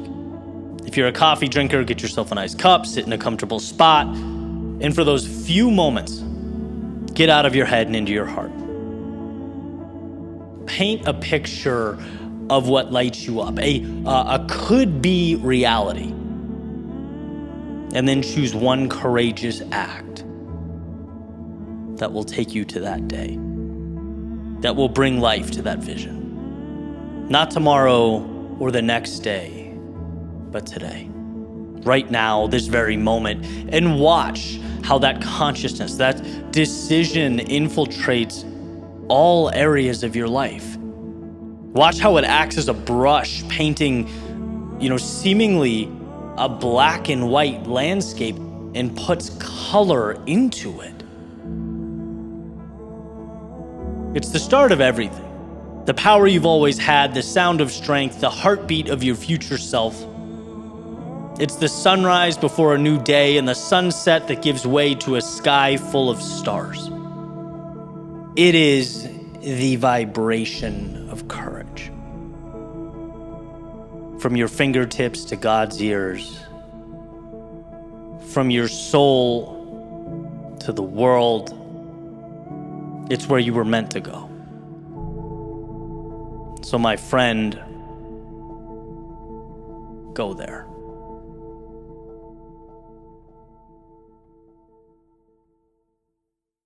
Why sometimes I've believed as many as 6 impossible things before breakfast. That's a quote from the Queen in Lewis Carroll's book, Through the Looking Glass. I listen to that and I wonder,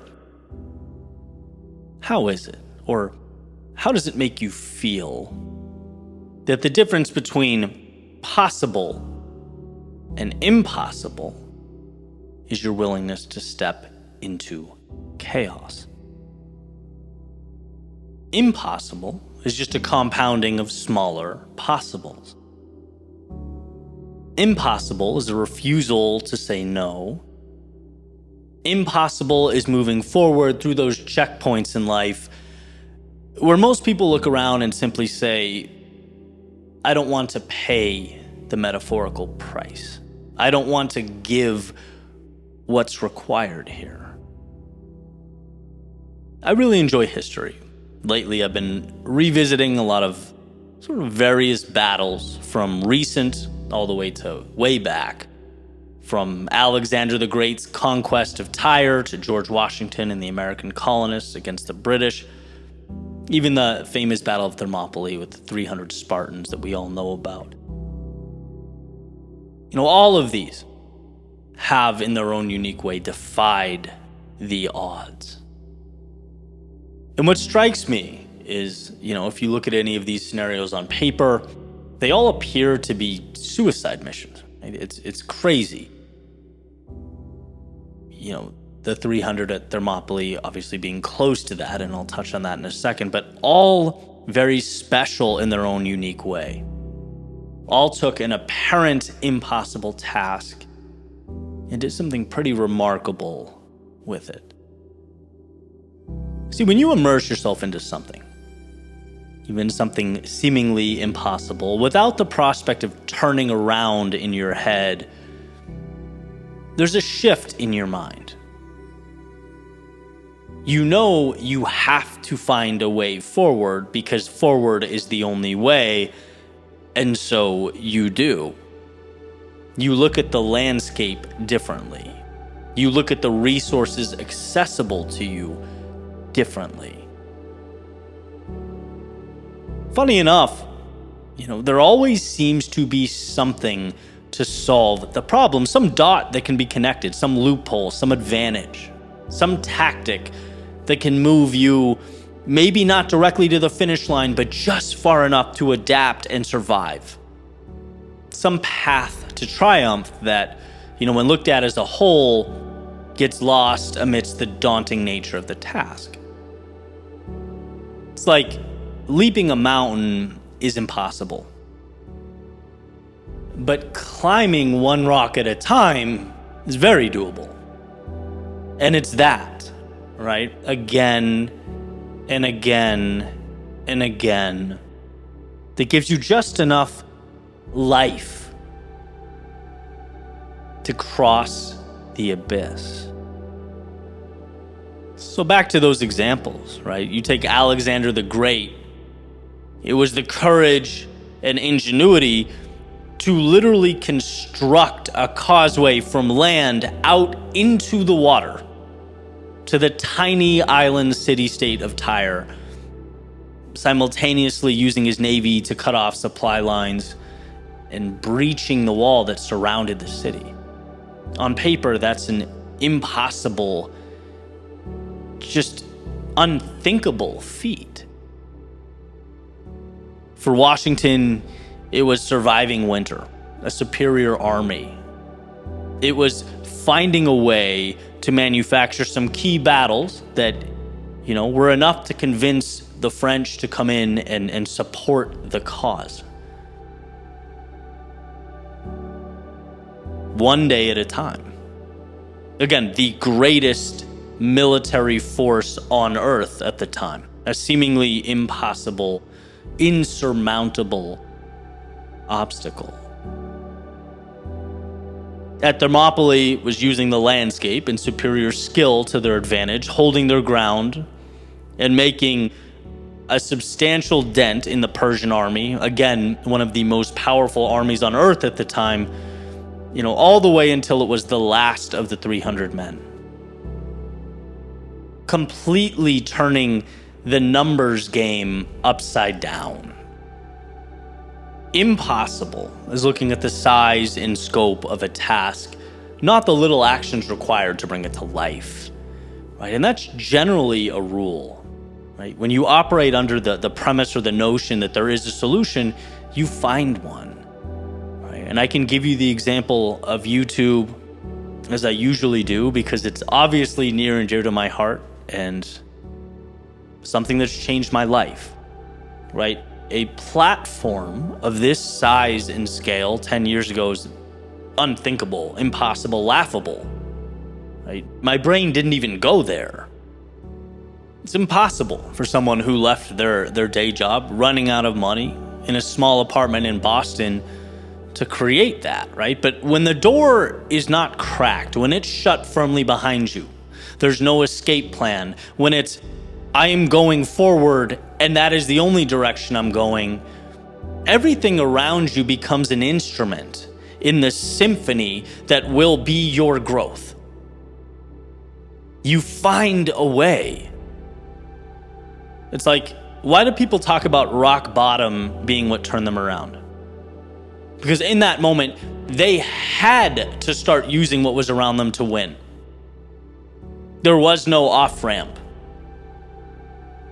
They had to see the utility in what existed around them. The hours I used to waste became more precious. Every dollar, how can I stretch it into something that matters? Right? Boston is a major city. I started asking, who can I connect with and learn from? Even Microsoft Word went from being something I, had to reluctantly open once in a while for an office job to this portal where I could share my thoughts with the world. We don't see life as it is, we see life as we are. And when you're only focused on one goal, you become this vehicle through which magic happens. When I was a kid, way back, right, 90s, computers first became sort of household items. I used to play this Star Wars game. It's just a demo. And I love this metaphor because I, was on level 1, wandering around, frustrated, trying to find this door that would bring me to level 2, and I could not find it. And I looked and I looked and I looked, and I would spend hours and hours, and I didn't know about cheat codes or how to research any of that stuff. It's just exploring. And this is anticlimactic, but eventually there was a day where I found it, this camouflage door in the back. And I went through it, and it brought me to level 2. And the reason I'm telling you this is because I believe that door exists for all endeavors. It's always there, right? Sometimes buried underneath layers of trial and error, sometimes behind miles and miles of road, sometimes hidden in plain sight. And so we need to remember, impossible does not mean cannot be done. Impossible just asks, how long are you willing to look? How long are you willing to scratch, claw, and fight for that result you're looking for? The pursuit does not end until you do, which not only completely debunks impossible, it shows you just how powerful you are. All things are possible if you are willing to bring them to life.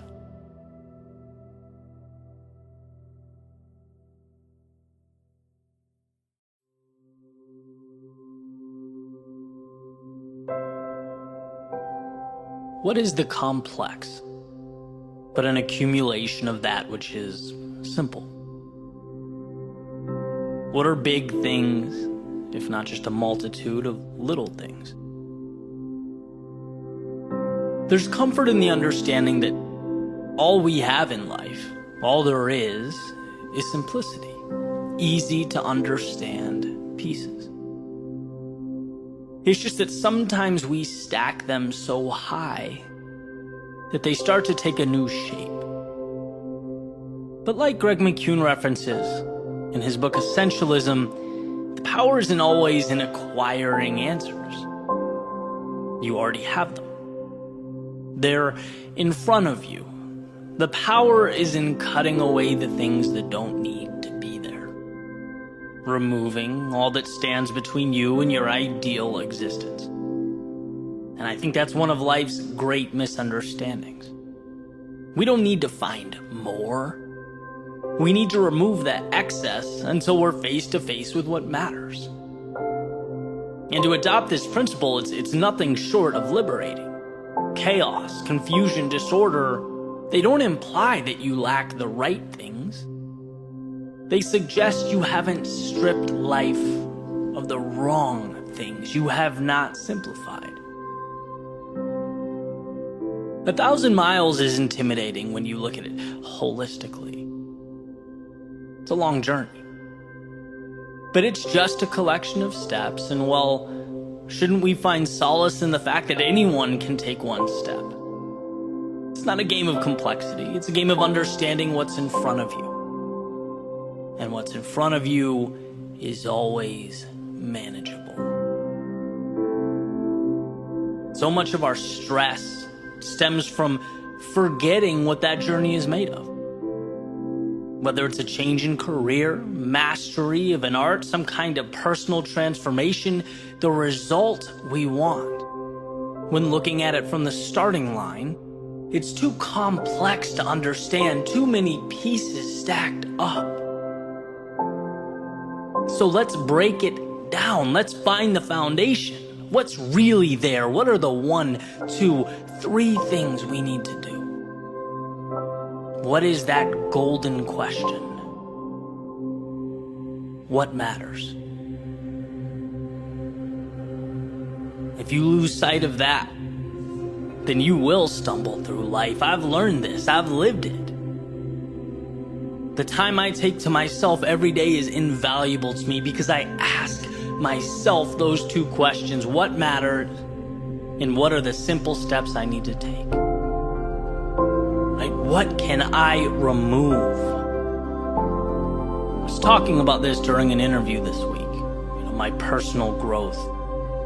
And one of the most important aspects has been the understanding and the zeroing in on what's important. I used to take so much pride in composing the background music to these speeches, end to end. Right? I used to love to be able to say I did it all. That was, so I thought, the great differentiator.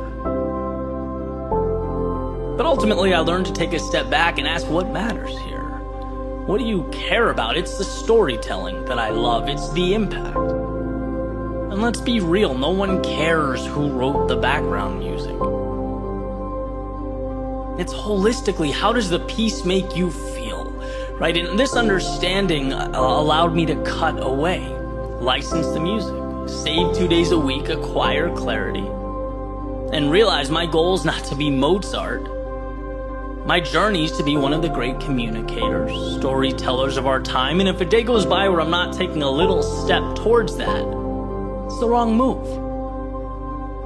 Small example in the grand scheme of things, but right on point. It's the power in understanding what matters that makes a difference, that allows you to grow, evolve. And I'm confident that this not only applies to long-term pursuits, but also our challenging times, the dark moments, the periods of uncertainty and discontent. Same concept. Where do you want to be, and how do you get there? What's the simple thing you can do to close that gap? Because you are never helpless. You can always do something. And my friends, those little somethings ultimately evolve into everything. And when we put our phone away, step beyond the noise, spend time with ourselves, we can see how much of life is running in place. Stacking and stacking pieces that aren't even part of the masterpiece we're trying to assemble. If you want answers, start with the understanding that they're buried under mountains of things you don't need. So cut away. Cut away the people and places and things that convolute your story. Cut away the exhaustion of time that provides no value in return. Cut away the thoughts that make life more complex than your journey from where you are to where you'd like to be. As you stand right now, you have everything you need, and there's nothing greater than that, nothing more powerful than that understanding. So why not step outside the complexity that you've manufactured, that you're living in, into a world of clarity, simplicity, and capture what matters.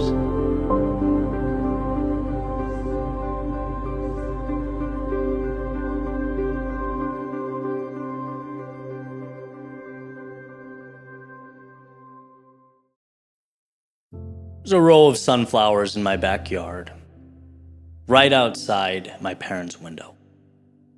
My mother planted them because they were her favorite flower, and we saw them all the time.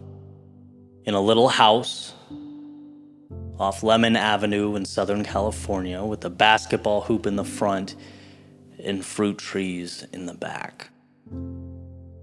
Granted, time has a way of altering our memories, and I'm sure to some extent my reminiscing has been dramatized. But I can't help when I look back at that period of time to feel anything but good. Like pure happiness, simplicity. Coming back from the pool, laying out in the sun with my brother and sister, or, creating forts out of lawn chairs while we launched peaches, plums, and lemons at each other like complete idiots. Having life-altering conversations, critical discussions, like who's the most important character in Star Wars, and, that scene in Titanic. The side door of the garage I used to sneak in the Slim Shady LP, I got caught. I don't know what it was, but all of that was right. And when I think of that row of sunflowers, slowly swaying in the breeze beneath the California sun, my mind often wonders if that's gone forever. I don't want to entertain the thought, but I can't help but ask. My pragmatic brain doesn't even know what it is. Somehow my soul does, though. I probably post too frequently for most folks to listen to every episode. But if you've been following along, you've heard me refer to, the last few months as certainly challenging mentally and physically. And this is not, the world's smallest violin, poor me type moment. Everything's fine now and will be. But hey, the thing about talking about where I am is that you'll get the good, the bad, and the ugly, right? So I'm going to see if I can sum up this background context in about 45 seconds here. Recently, found myself doing too many unimportant things, swaying from the writing, speaking, and video creation that I love so much. So I swung the pendulum all the way to the other end and walked away from a lot of projects. Tore down my studio, spent about a month building a new one with various sets, colors, designs, just got it functional about a week ago. Sat down, rolled up my sleeves, looked around, and felt deeply like I had absolutely nothing to say. Just tired. Tired and a little lost. And I think it came to a head the other day. I cleared my schedule for 2 days to sit, to think, and to write, which is a big deal for me now, right? Even with everything I cut away, I have clients and, a production team to manage, a business to run, videos to make, working with sponsors, all these things, right? But I knew I had to do it. And so I did, and 2 days later, I kid you not, I had nothing worthwhile written down. Some anecdotes, right? The kind of stuff you get when you search for inspirational quote on Google, but nothing that I felt moved the needle or was, game-changing in any way. And that's when things felt the heaviest they felt in a long time. It's like, okay, dude, you just took an axe to your entire life to go all in on these videos. You better execute. Or what? A voice asked me.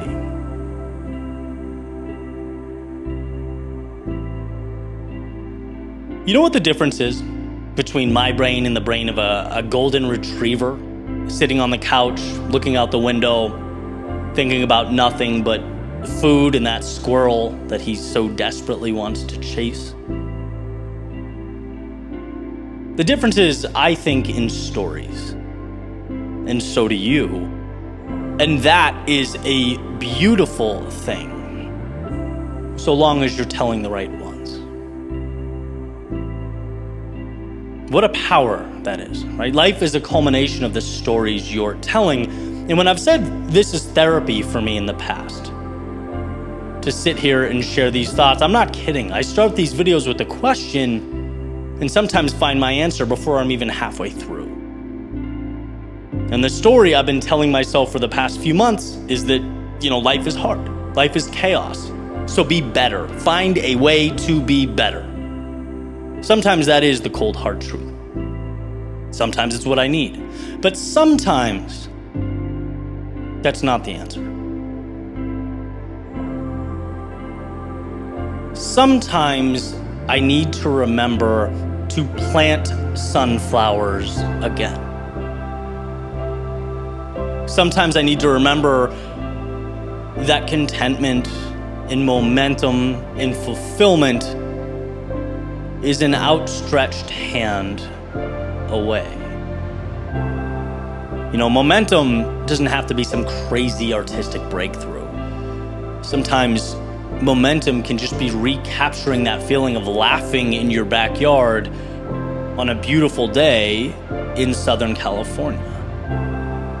And maybe you've been there. Maybe you've felt lost or overwhelmed or stuck. Maybe you've been in the minutia so deep that you've forgotten what life is all about. Well, maybe this can be your reminder that you're not as far off as you think. That you just need to reach out, to stretch into the darkness and create that little spark that will remind you how good things really are.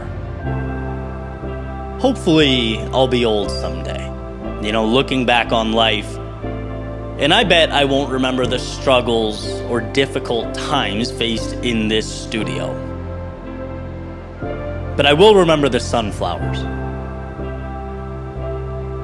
I'll remember the times I closed my eyes and breathed life in. So whatever season of life you're navigating, don't forget, nothing is gone. No beauty has been dissolved. It just waits for us to recreate it.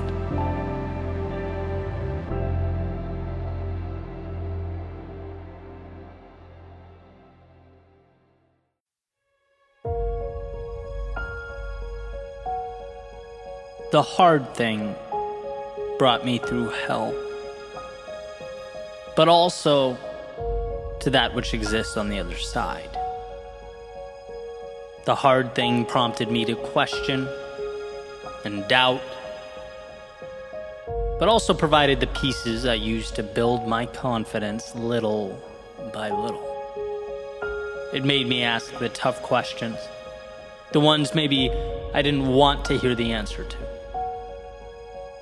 but also gave me the power to transform those answers I didn't like. The hard thing meant forfeiting being the expert in my world in exchange for the role of student in a foreign arena. Gave me new ladders to climb, new possibilities to reach for. It showed that true growth requires a willingness to be the beginner. It took some people out of my arms, my circle, my work, and in some cases my life altogether, but always seemed to open the door to those souls better aligned, those conducive to the journey and the process. Let's remember what the hard thing is. Beyond the pain, because we all know it does bring that. Beyond the challenges, because there are certainly many. Beyond all that exists the hope and the change and the promise. Robert Frost says the best way out is always through. Through because it's the chaos, the haze, the darkness of night that shapes us. It's in being broken that we learn to rebuild our world with the pieces, and perhaps most importantly, we learn that such a rebuilding process is possible to begin with, that the now is not mandatory or permanent. The hard thing as it turns out, is nothing more than a transaction. Turbulence for the view above the clouds, fear in the moment for confidence in the future. It's learning that although life sometimes appears to paint a picture of conformity and helplessness, there's always a path leading to the very place we need to go. It just asks we find the courage to walk it. Churchill has said, "The pessimist sees difficulty in every opportunity. The optimist sees opportunity in every difficulty." And this beautiful message rings true, because from the difficulty is the advantage. And sure, our first instinct is to see the problem. Our eyes tend to initially fixate on that which is unfortunate. But beyond that is where we get the most incredible things life provides, as if one is removing the shell or outer layer in order to get to the nutrients in the center, the ingredients required for growth, the pieces necessary to experience life at its fullest. And so we must be reminded that those opportunities, they're not rare, they're not reserved for everyone but you. They just tend to disguise themselves as the things we're most inclined to disregard or walk by. But if one finds the courage to move into them, through them, if one can see the difficulty not as a deterrent but as a bargain, they'll be given everything on the other side. Reality is not changed with a magic wand or the granting of a wish. It's from staring down the hard thing and moving directly into it, one little step at a time.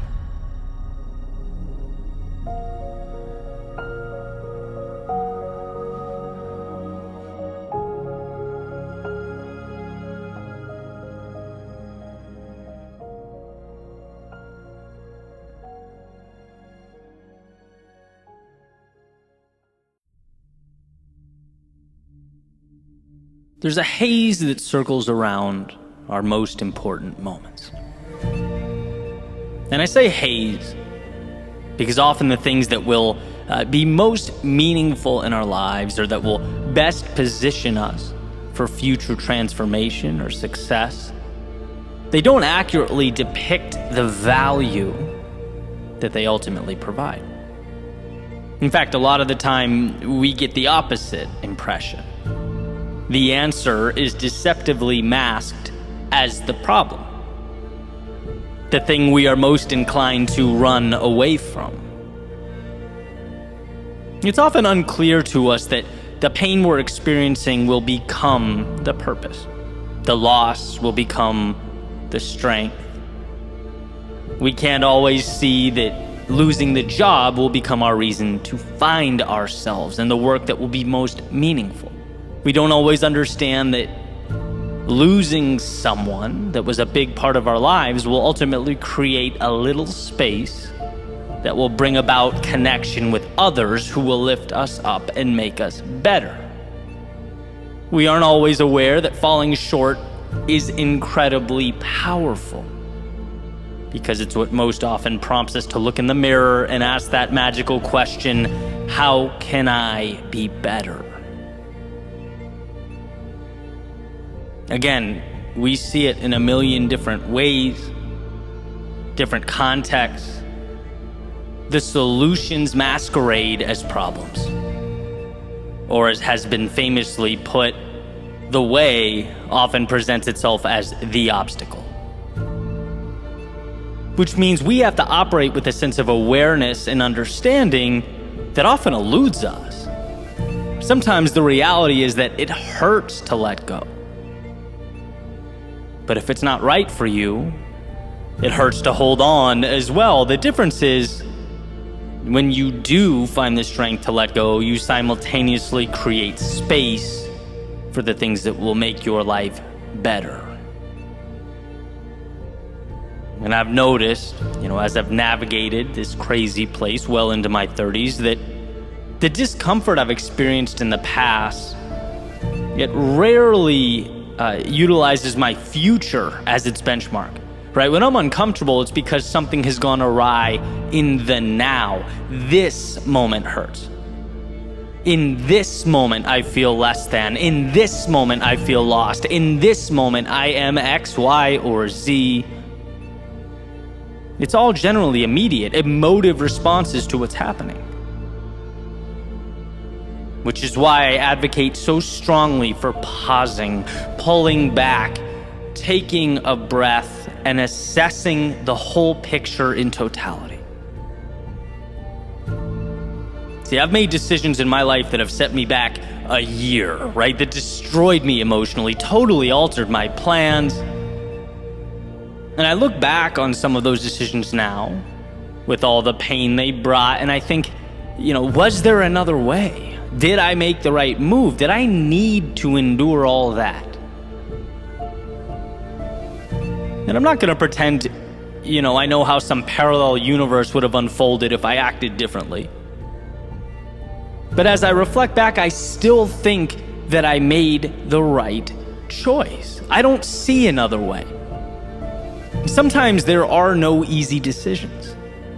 Sometimes life is about choosing the least bad option. I've talked about having to step back in order to leap forward, or stepping sideways in order to ultimately advance. Sometimes the thing we need just looks like discomfort, the sheep in wolves' clothing, where you have to seek out monsters in order to destroy the ones that live inside of you. The reason, one, I think this is so important, and two, I'm so passionate about sharing it with others is because, again, our instincts drive us away from the things we need most. That's just how it is. Humans are more emotional than we are rational. And there have been plenty of times where, just being reminded, Eddie, I get that this is challenging, but where do you most want to go? Eddie, you're playing defensive, which I'm sure minimizes problems now, but will never propel you forward with your career. Eddie, you're dragging your feet and calling it perfectionism. Could it in fact be fear? Right? I've had a lot of these little, and sometimes not so little, epiphanies over the course of the last decade. When people ask me about speaking, which being that I do it for a living would make sense, right? Tips or insights, whatever it is, I'm being completely sincere when I say that I wish I had some formula I could propose, right? That would make you go from 0 to 60 in 3 months. But the truth is, the biggest bang for your buck is stepping right into the terror. The thing you're most inclined to run from. And that was it for me, right? Sheer terror, actually shaking. Nights where I stayed awake, reciting keynotes into hotel mirrors. Couldn't eat. And I'd, wrap up, the event would be over, I'd just go back to the room and collapse in bed because I hadn't slept the night before, right? That's how it started. And the more times I didn't give myself a way out, the more I saw past the fear, put emotions aside, and reiterated to myself that underneath all that discomfort was value, the better I became. The less dramatic each speaking engagement became. And the terror evolved into excitement. Eddie, please get through this, eventually evolved into, Eddie, how can you make this speaking engagement more exciting, more fun, more captivating than the last one? Right? I recently spoke at the MGM Grand Arena, and it was one of the most incredible experiences of my life. And I'm sure you can imagine, not necessarily because of the event, but it prompted me to think back to all those times I wanted to say no so badly, with all my heart, with every fiber of my being, but didn't. It was just a proud feeling. Like you get those moments from time to time where everything becomes a single snapshot. It all makes sense. Right? Because there were times I truly didn't understand why I was moving forward. I just did. I just knew I'd burn the boats. There were no other options. And when you collect that W, you quickly remember. And so all this to emphasize the very important point that it may not be speaking at the MGM Grand Arena that's your North Star. Maybe it's something totally different. But I want to remind you that the road to wherever you most want to be is not perfectly paved and decorated with flowers. It won't always be sunny with clear blue skies. And to take it even further, the paths that are paved with flowers and clear blue skies are often the wrong ones. In a world of trade-offs, we know that the best things often require the greatest sacrifice. The beautiful things are often derived from a willingness to endure prior turbulence. And should you find yourself amidst all that, in the thick of it, it's essential to know that should you choose to do so, you can transform the chaos into something incredible.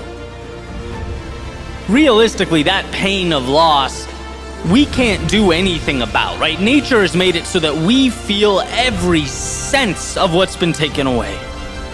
But nature doesn't do such a good job of reminding us of the infinite value that can now move into our souls, be used to open our eyes so that we may see the world as we've never seen it before. There is such power in the ability to view that fleeting emotion, the discomfort of now, in terms of what it will ultimately become. As the saying goes, the hardest thing and the right thing are often the same thing. So be your own judge, your own critic. Decide what best points you to that place amongst the stars you long to be. Just understand that the road won't be pain-free, and those who try to make it so miss out on a lot of the brilliance available to us. That haze that tries to conceal what's most important is only effective if we keep our eyes closed, if we aren't honest with ourselves. But if you know, one, what's most important, and two, are committed to one day arriving there, the short-term obstacles become a relatively small price to pay.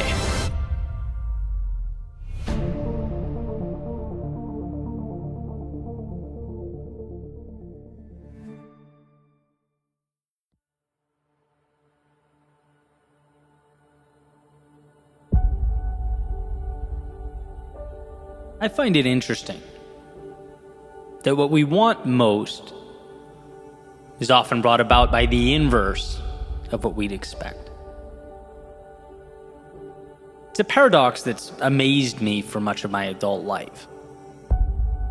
And what do I mean? Well, here are a few examples. The best way to achieve freedom in your life is to be incredibly disciplined. Right? Two things that are seemingly opposite in a sense. Or that the worst of times often open the door to the best of times. Or it's from a position of strength that one is best able to ensure peace. Or from our suffering, our pain, comes our purpose and contentment. Right? And you get the point. I could go on and on and on. But the reason this is so important, why I think it's worth discussing, is that it sheds light on the value hidden within our struggles. You know, when you realize the paradoxical nature of growth, the discomfort makes a little more sense. It's easier to wrap our hands around. So let's say getting up early. Perhaps you weren't a morning person, but you're trying. You're trying because you think those few extra hours in the morning will add some lift. Right? The alarm clock goes off. The last thing you want to do is open your eyes. Maybe you even start thinking, who cares, right? This isn't that important. You begin rationalizing ways you'll go back to bed and just make up for the time throughout the day. But when you simplify the equation, you realize what you have is an opportunity. And you're either going to say yes and capitalize on that opportunity, or say no and stay where you are. Discipline, even with the small, seemingly trivial stuff, becomes freedom. And if you want to position yourself for a life on your terms, where you're at the wheel on your schedule, it means facing demons just like this. It means you fight your fight now so that you can mitigate it later. Rather than saying, I wish, or beating yourself up for not being a little bit tougher in the moment, you instead get that sense of accomplishment. You get the luxury of time and freedom. And I think that's a simple but perfect example of how discomfort in one moment becomes contentment in future moments. Not a very intuitive trade-off. Or how about our low points? We all know no one escapes low points.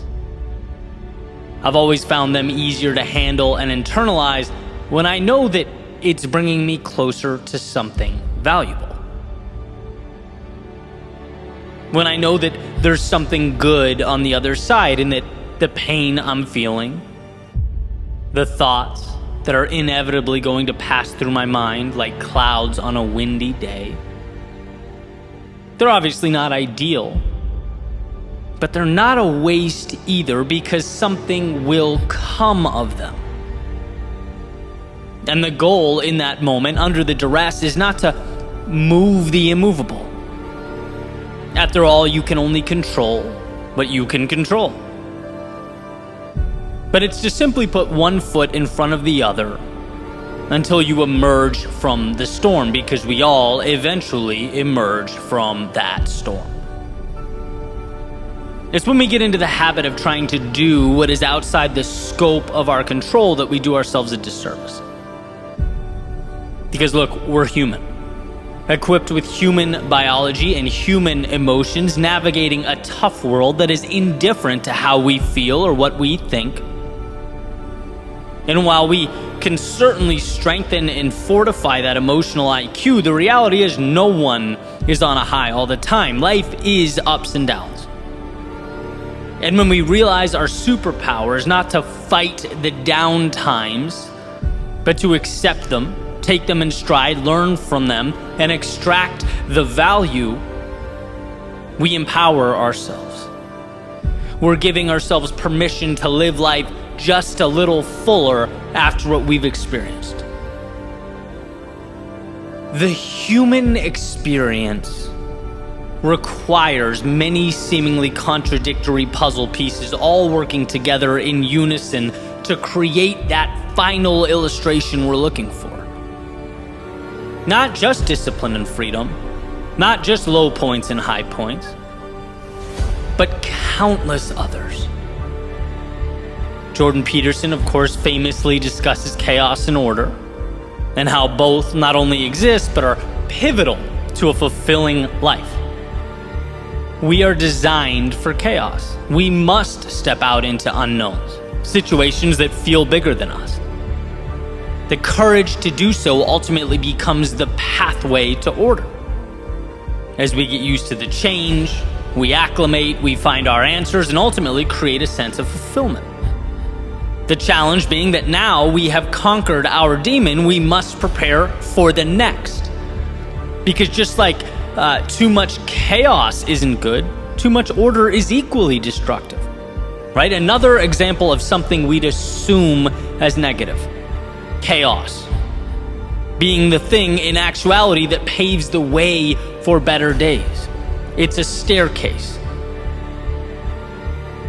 I've heard Tony Robbins say something similar when talking about our need for both certainty and uncertainty.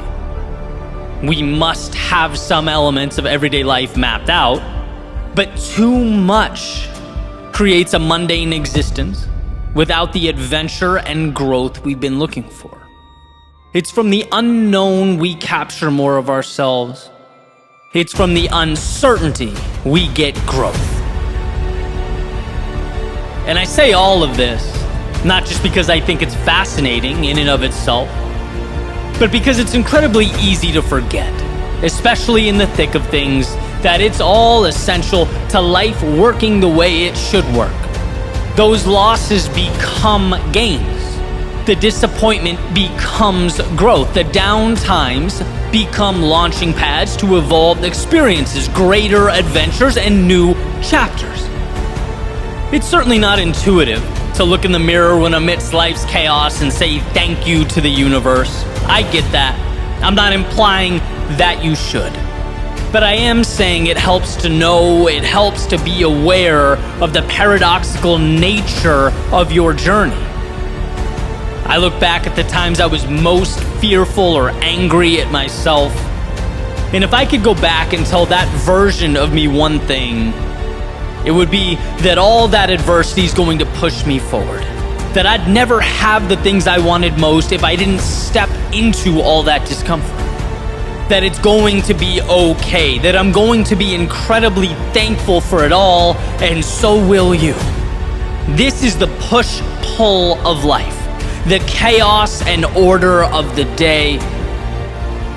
It is not in spite of, but because of those moments, you'll be more than you've ever been. The human experience is a paradox.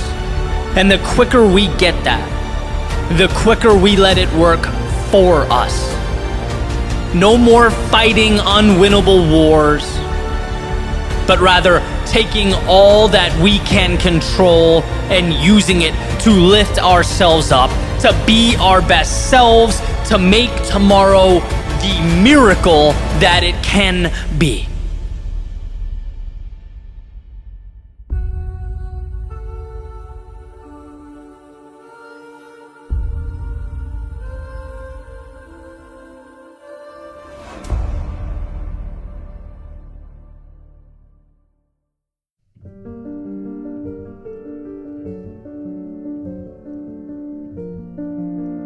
I want to share a theme with you that continuously reemerges in my life. And every time it does, I'm grateful. I'm a little bolder, a little wiser, a little more grounded. The idea is simple. It's creating a low barrier to entry. Let me explain what I mean. The other day I was on a call with Ashley, who is a brilliant member of the team here, and we're talking about social media. And as we're talking, I'm going on and on about the end state, how I think things should, in a perfect world, be with our platforms and the output. And it's important to note for this particular project, we're kind of on the ground floor, right? So in reality, I couldn't possibly know what the end state's going to be. There's a lot of epiphanies to be had. There's twists and turns that I couldn't possibly anticipate.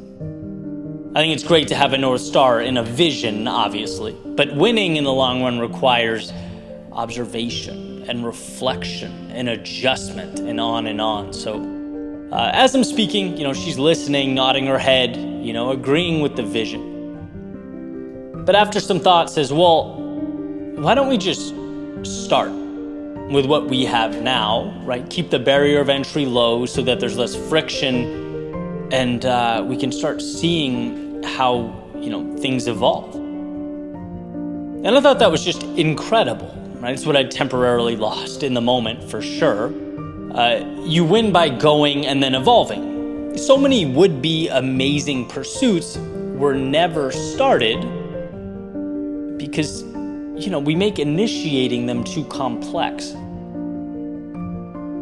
Same thing happened on another call that same day, right? I'm talking to Tyler, a business partner for another project coming around the corner. And, I'm sending him videos, talking about ideas for rollout, different avenues we could take, which, again, it's great. It's better to have a large vision and trim it down than no vision at all, but the convo is the same. Ed, I love it. It's great. But what if we start with one thing, though? One idea. Let's get the gears turning. That needed to be the theme for the day, and I appreciated it, right? So a few thoughts. One, surround yourself with sharp people like Ashley and Tyler that keep you grounded. But two, and perhaps the main point, stop creating friction for yourself when you're beginning new things. I've talked about this in different contexts, and I've hammered it into my day-to-day in many ways, right? Like if I'm going on a run, I have the running stuff by the door and ready to go with a glass of water the night before so that when I wake up, the process feels so easy that to not go would seem stupid. But life is complex, and so are we. It was a great reminder that your handle on something in one area of life doesn't mean you'll implement it across the board. And I was grateful for that reminder. It was what I needed at that time, right? The reminder that winning is going. Winning is beginning. Because you're immersing yourself in the process and you're acclimating to it. You're seeing what works and what doesn't. You're growing, as opposed to taking an extra 3 months to put into place parameters that will probably change anyway. One of my favorite mantras is simplicity is the ultimate sophistication. Powerful, but sometimes elusive. Right? But if you can keep it front and center, it adds immense value to your life. The most powerful thing you can do is have a general sense of direction and go now with what you have. Ashley and I will change our social media tactics many, many times in the future because we're collecting data and we're moving forward. Tyler and I will approach our venture in probably countless ways. Because we're not in love with a particular strategy, we're in love with the end goal.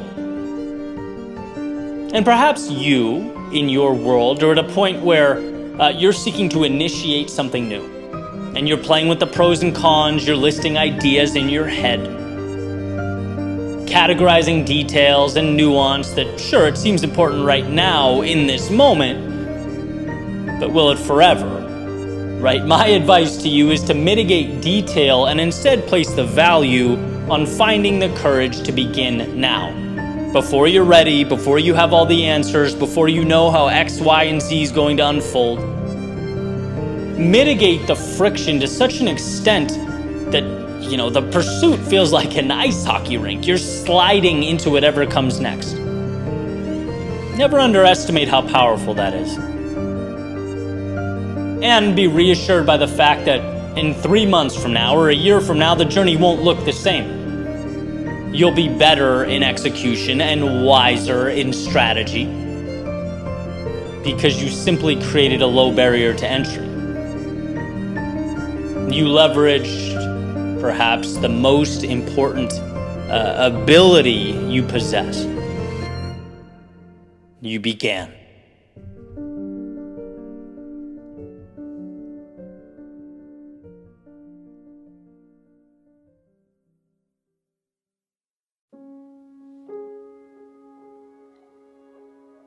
I was watching a masterclass by author Margaret Atwood. It was on storytelling. And, I knew going into it, it would be interesting. I'm not a particular fan of her work, at least from a content perspective.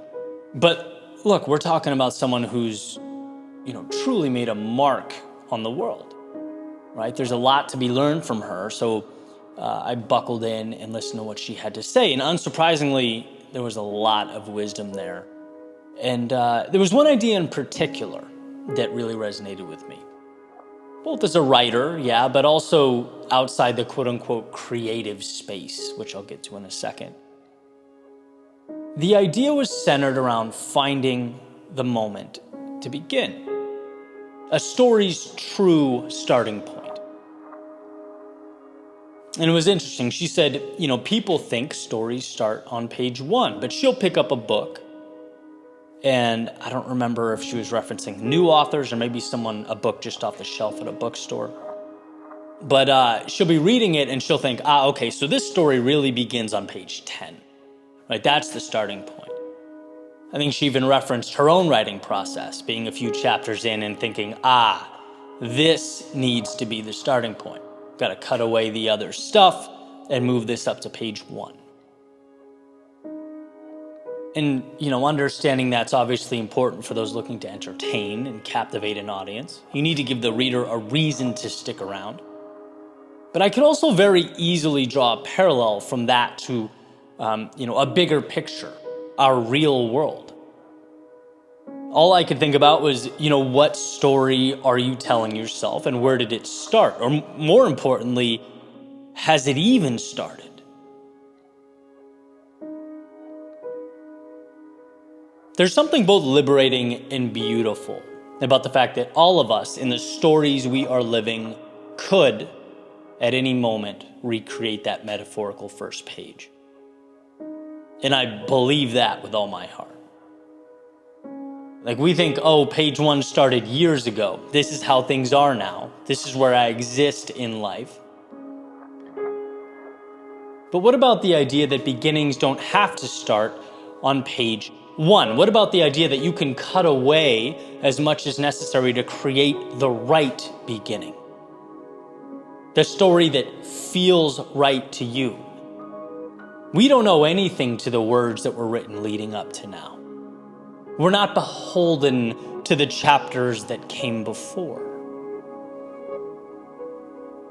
Robin Sharma talks about the idea of killing your darlings, which is an old saying that refers to that very challenging task writers face of cutting away the things that aren't absolutely essential to the story's main narrative. It's hard to do. We place value and importance on these things because they feel like a part of us. We feel like they're too significant to dismiss. When in reality, the act of letting go is ultimately a value add because it ensures that what matters is what stays. It's the ability to understand that the story doesn't begin when thoughts become words.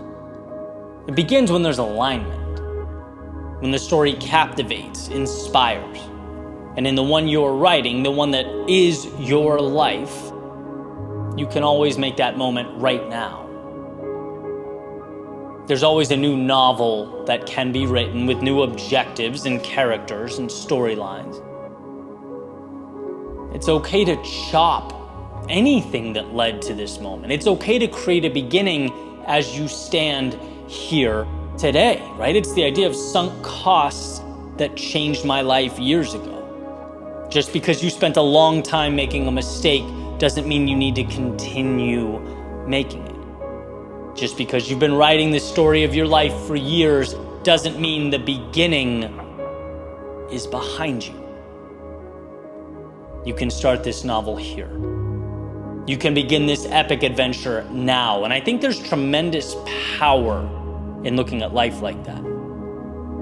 It's never too late for a new beginning. It's never wrong or impossible to, even at chapter 4, put your finger down on a new starting point and say, this is where it all begins, where the new ideal takes shape. We are all authors. And if authors have anything, it's control over the narrative. It's the ability to design a world that aligns with the one they imagine.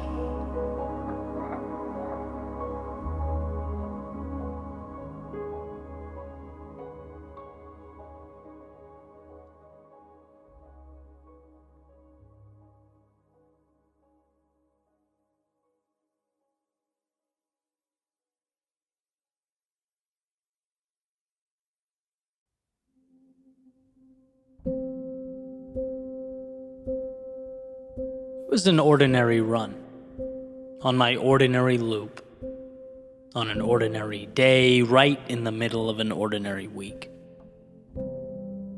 I rounded the last corner that I'd encounter before finally returning back to the street that I lived on. Beautiful sunny afternoon. I remember the sun bouncing off my skin, the sweat dripping down my face. I was looking ahead, but not really at anything, more so lost in my thoughts. Then out of nowhere, this little butterfly kind of swooped in, appeared right beside me. And it seemed, as it floated through the air, to link its pace with mine, effortlessly gliding. I looked over at it, and back at the ground. Over at it again, back at the ground. And for a second, I wondered what it would be like to be one of those flying machines. The ones built for flight, navigating the sky with no restriction. What a feeling that must be. And as I looked over for a third time, it had slipped back into whatever types of things are important to a butterfly on a warm June day, but realized, as I carried forward, alone again, that for a few seconds we were side by side, it in the air and me on the ground. I hung in there with the flying machines. That's right, the creatures with wings designed specifically for flight. I was for a time amongst them. So what truly separated us? See, my whole life I have drawn lines. Lines that separate them from me. From can and cannot, from possible and impossible. There have been times where I saw reality as pre-packaged. Basically as though you get what you get, factory, stock, out of the box. It took a long time to see what I wanted, and instead of saying, hey, must be nice, or they have it made, to instead ask, how can I reverse engineer that outcome? What do I need to do now to get what is ultimately available? Because it's very available and it's very real. Just because you are not built like those flying machines doesn't mean you can't run alongside them. Join their ranks. Become one of them. The thing is, instead of drawing walls and building parameters, you have to give yourself permission to adapt and evolve. I was thinking about this the other day, as one of my best friends was sharing some of the work he does with his real estate portfolio. He was talking about some of the lessons learned on social media, and it was met with resentment, disdain. You have X, I don't. You make Y, I don't. You came from Z, I didn't. And I read the comments, I just shook my head and thought, they don't know. They don't know he grew up on a farm in Michigan, spending a long time working for less than minimum wage. They don't know that he put himself through college. They don't know that he took out a loan, having no clue what he was doing, and learned how to renovate a home by himself. See, here's what he didn't do. He didn't point up and say, wow, look how free they are. Must be nice. No, he asked, how do I run alongside them? I am not an observer. I am a flying machine. Because the truth is, we can do so much, become so much, once we've erased the mental lines that we've drawn over the years. Once we give ourselves permission to join that little segment of reality we've deemed to be ideal but have yet to walk towards. Nothing happens to the ordinary moments, the ordinary days or weeks or months, until you realize ordinary is just a label you've been placing on the pathway to extraordinary. Everything you need is there, except your past willingness to walk through it. And today is a new day. You will take to the sky in your own life when you stop drawing lines around everything you want and compartmentalizing it as not for you, and instead run alongside the life you want as though it was already yours. Life is not a game of those who are and those who aren't. It's a game comprised of those who will and those who won't. Those who see how they can and those who see how they can't. You can wish, hope, and watch time fly by, or you can join the ranks of the flying machines that leave all that behind and take to the sky.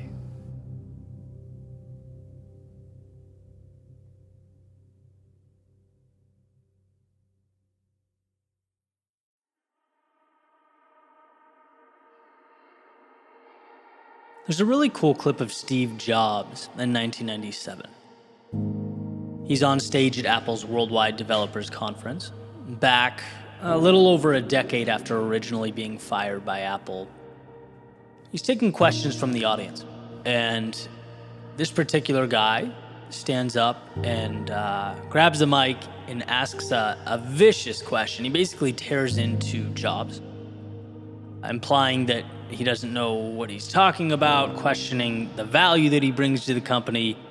It's just super aggressive. And I think one of the reasons it stuck with me all these years is because upon hearing it, my instinct as an observer was to be insulted for Steve Jobs. The guy just got lit up. And you'd think he'd fire back, defend himself and his accolades, of which there were obviously plenty to draw from, but that's not what he does at all. He instead does two things in particular that have, over time, added tremendous value to my worldview. The first thing, as I was kind of alluding to there, is he didn't at all get angry or defensive, which may seem like an easy thing to do, but again, observing it, like you can feel the tension there. It's like Jobs saw the criticism as merely procedural.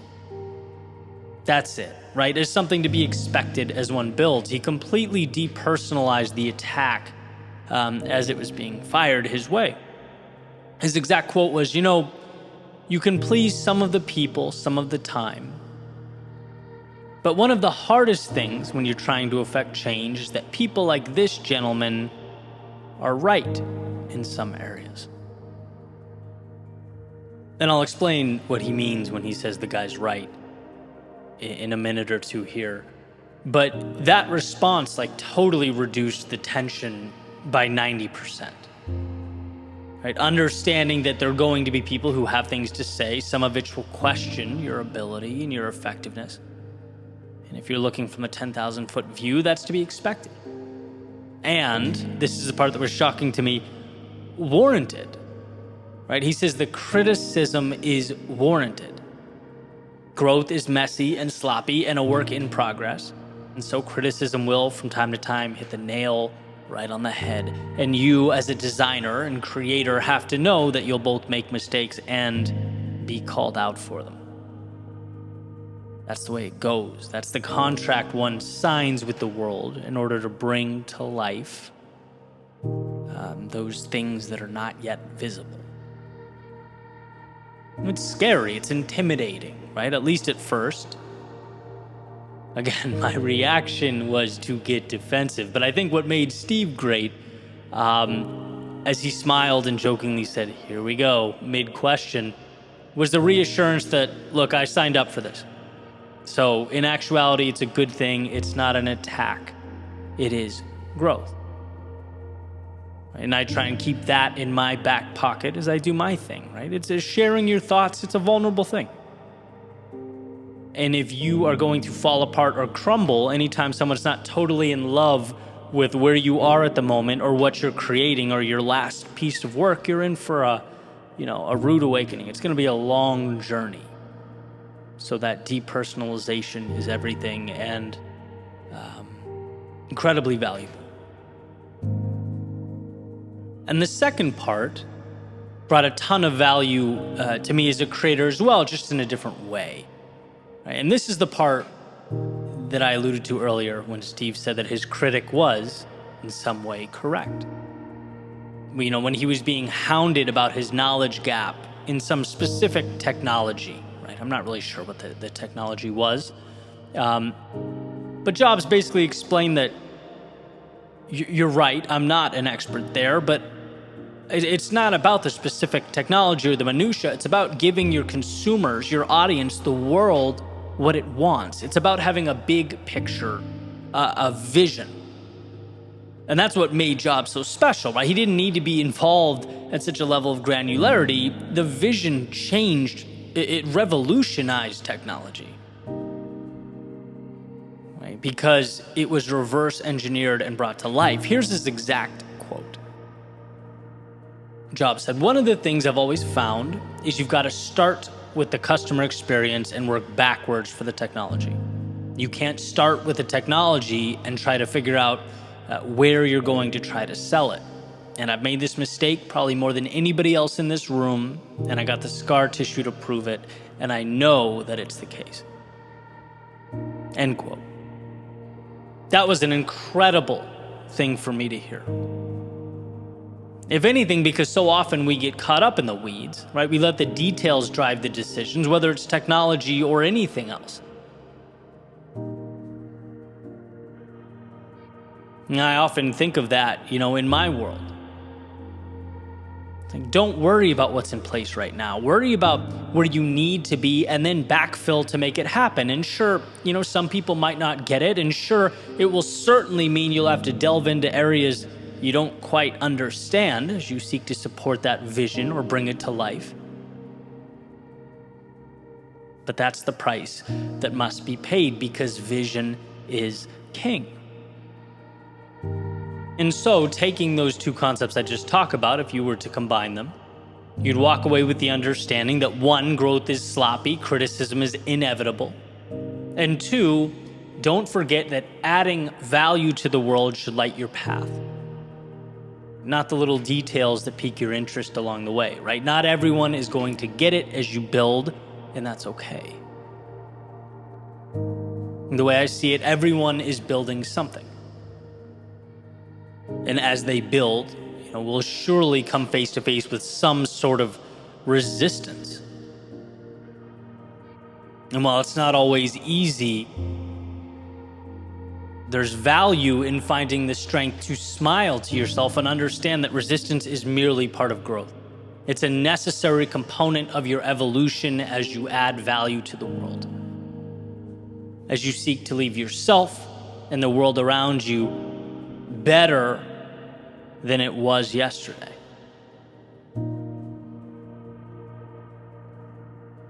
Aristotle has a quote that states, "To avoid criticism, say nothing, do nothing, be nothing." What a waste that would be of the potential and greatness contained within you to let it slip away for fear of what might be said. As Jobs explained, right, you can please some of the people some of the time, but it's not about that. The benchmark is not being perfect and never making anyone angry. No, it's seeking to bring to life that which does not yet exist, trusting yourself and your vision. It's not taking personal that which is merely part of the process. Because when the storm arrives, that will ultimately carry you through to the most incredible things you'll have ever done in your life.